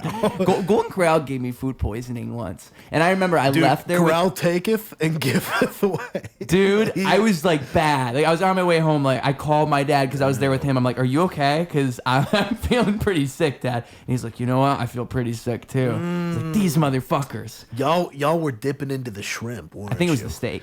I'm almost positive. Interesting, dude. Because I never get sick there, and that was the one day I ate steak there. It was the one day. Yeah. See, because Golden Corral shrimp, that I would understand. The steak is kind of that's a wild card. But also, I wouldn't go to a buffet and eat steak ever. I don't think that's what I would do. That's what I was thinking afterwards. Yeah. Like buffets, like, you know what, like fried chicken, you'd get that. Sometimes sushi, but it really depends on the place. Like, it has to be there. Or like an actual Chinese buffet, maybe. Like a Chinese buffet, like different Chinese foods. Yeah. Which is all American Chinese because it's all fake. Yeah. Especially if it's at Golden Corral. Don't eat sushi at Golden Corral. Dear Actually, God. I mean, listen, if you're brave, if you're a warrior of truth, eat the Golden Corral sushi. And then let us know, because actually that could be like the test if it's safe. I think you should film the next Roost Radio at Golden Corral with me and a drag queen. And we're just downing the entire time. What do they call those mukbangs? Become a mukbang. Yeah. We'd have to line up just 10 plates before we start filming. Just food. No, here's the thing. You and the drag queen are doing a regular interview. I'm just like slightly in the background just chowing. The entire 2 hours. Just fucking shoving. Maybe I'll like pass out for one part, like jolt back, take a few Red Bulls, get back into it. See, I feel like you're joking, but that's a great this is 100% idea. true. I'm not. I think that's a really good idea. You tell me, hey, Golden Corral next week, give me a date. I'll be there. I'm there every day anyway. Do you have any drag queens? Like, do you know any that would be down, that would be like available? I do. I've interacted with a lot, you know? It's such a ominous way to say that. I've had plenty of run-ins. I have a few of my DMs. I know. This is even worse, but I know where we can find them. Well, you told me about that show. Yep, that show. I know where we can get one. Acquire a drag queen. You bring the sack, I'll bring the rope. Listen, guys, we need somebody for our project, okay? We need someone for project. And we're not really asking. And we're not paying either. Oh, yeah. That's a big one. Yeah. You're paying for your own Golden Corral meal. Wait, what'd you think this was? What the fuck? You think, like, what kind of production do you think Actually, this before is? I got him on the podcast, he took money from me. He's like, you need to sell me to get in here. I've had people suggest that, to, like, try to get people to pay to come on a podcast. That just seems so weird to me. Really? Why would People you actually suggested that? I've had that seriously suggested to me. Like, Who? A couple people who, like, I think people who've even done my podcast, like, I've said, like, you know, you could get people to pay for this. Like, you should get people to pay. And I'm just thinking, like, that is such a terrible idea. That would destroy the show. It's a bad idea because, and I'm having a great time. I'm loving this. But at the same time, you have to think about it like, these people are coming out of their way and giving their time to you. On top of that, why should they also be giving money, you know? Right. They should be doing it because they want to do it and because it's fun and like it helps everyone out. And it's a good thing. It's a good experience. But if you add that incentive, like, oh, you have to do this, you have to pay me and give up your time to do this. Now it feels like for some reason I'm working for you, but also I'm employing you to do your job, to do something for me, but it's not for me. So really, it's a net loss. Yeah. And even if you did it backwards, even if I was paying you, it's the same problem. Now it's something I'm paying for, and the entire interaction is different. It's different. It's a sale. It's actually, I paid you to be here. And I was thinking about that on the way here. I was like, for like big podcasts, I wonder if they like pay. I don't think that's the common thing. I don't think most of them pay. Yeah, because that's what I was thinking too. Like if you were a big comic and you went on Joe Rogan Experience, I think the whole point is you were just at Comedy Mothership and Joe's like, hey, hop on for like an hour. Let's just chat. That's supposed to be, yeah. I think that's the whole point of it. Now, that being said, I will need you to pay for my Uber home. I am actually, I'm just kidding, I'm homeless. I once had someone show up and tell me they were homeless, and I was it's like, whoa, wouldn't have guessed. Dude, rule number 1 of homeless people, never let them into your home. Like, rule number 1. You're forfeiting your own space, brother. We hung out for a while after the show was over. I wonder why. He's like, just go to bed, bro. It don't matter. You won't even notice me. You already have a dog and a cat. I'll be your third. It's crazy. Dude, I could take care of this dog while you're gone if you want. Like, me and him seem to be getting along really well. That dog would love a homeless guy. He would, actually. He's such a sweetheart. He would. I will have to bounce him about the next 10. Okay, yeah, absolutely. Thanks for letting me know. Of course. But yeah, no, dude, I feel like just having a transactional thing in a podcast is not a good idea. Just because I think like that's... absolutely. Yeah. The best podcast is going to be 2 people talking. And as soon as you introduce... I think a big problem in podcasting that I'll see too is just people overproduce shit all the time. You shouldn't be focusing so much on that. Like that the first thing you should be doing is just talking to people. And if I'm thinking about 10 other things while I'm talking to you, that's just fucking, to me, that's so against what we're supposed to be doing in the first place at all. Right. And people fuck that up. I think what happens now is it's gotten big enough to where people just think they're supposed to do that. They think we're supposed to do podcasts, but they never actually listen to them, or they don't actually understand why they're popular. Right. So they just like, and like big comedians, even like popular people will do this. And to me, I feel like they're just doing it because they have to. They're not doing it because they want to do it. And they like, oh, I like you and I want to have you on my show. It's never that. Yeah. It's this weird, just kind of like Hollywoodish thing going on. And I don't like that. I don't like that at all. It's all when you bring the whole idea of money into it. It feels like, especially like if you were going to pay me to be on your podcast, well, now I'm going to feel like, oh, I have to perform. Right. Because you're paying me to do something. Right. And it's vice versa. Like if I had to pay to be on this, you would probably feel like, oh, fuck, well, he had to pay for this, so I got to make this really cool. And you can tell when a podcast is performative. You can tell when people don't actually mean what they're saying. And I think that's what you were getting at, too. There's no meaning behind what you're doing. There's no, like, truth behind it.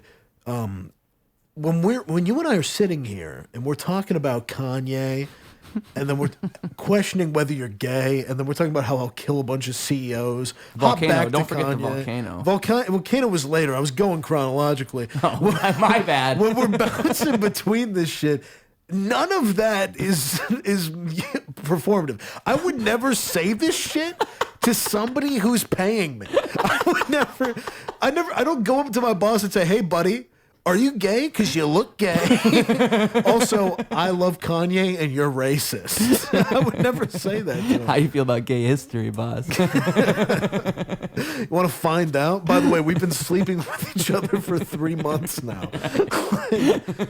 That's insane, dude. And it's so true. I mean, the whole point of a podcast is, and I do think it's very oversaturated. I think a lot of people have podcasts, too many that like really should not have podcasts. Like, goddamn, dude, there is you are looking at me like I'm about to say you. No, I'm just thinking of the people in my mind.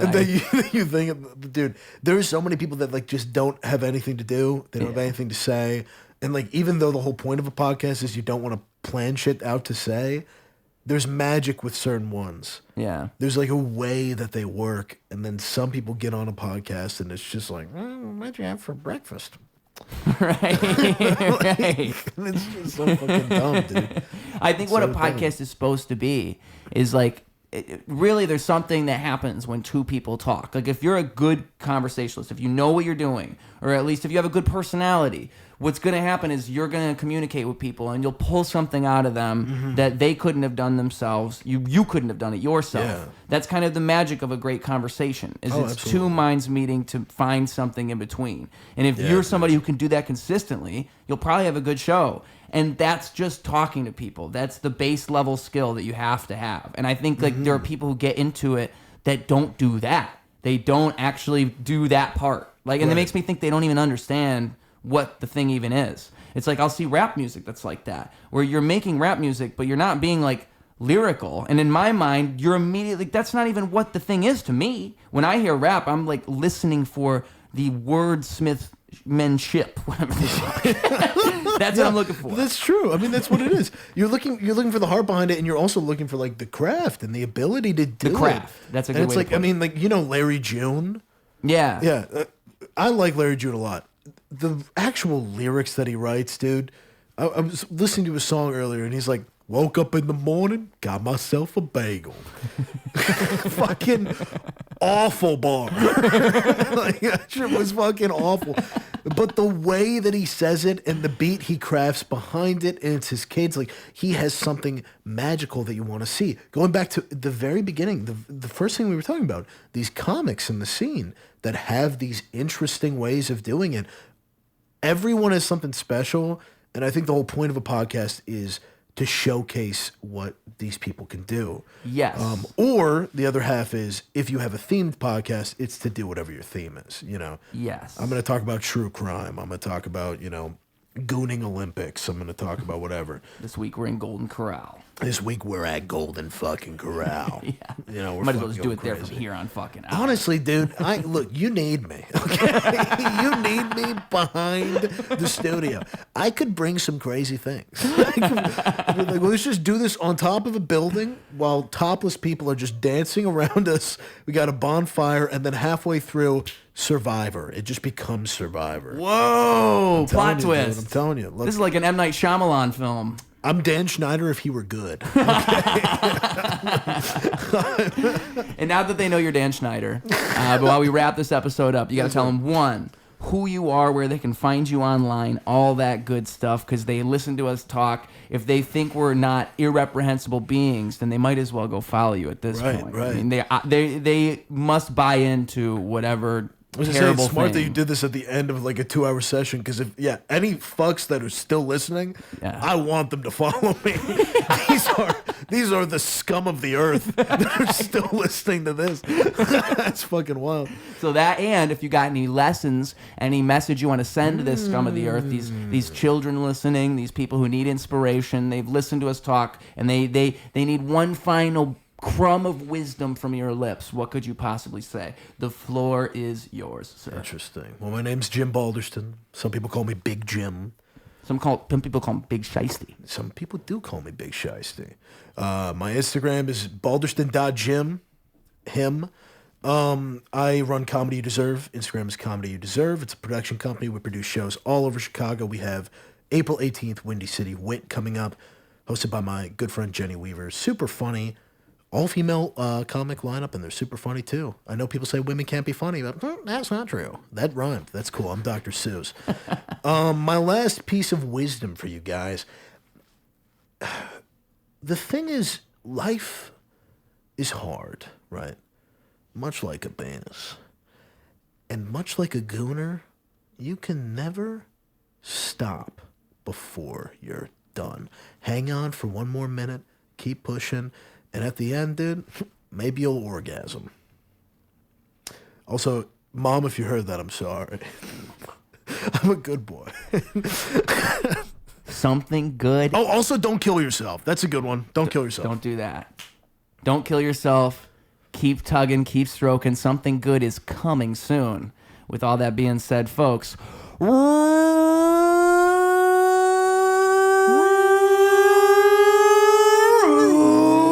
Radio. Clocking out. Double down, competition couldn't help him to rock. Missed the whole time, holy fell through the flock. That's an ordinary miracle, wealth to the block. It's a balance in the character, this calm and collect. It's apparent his caricature is lost in the mess.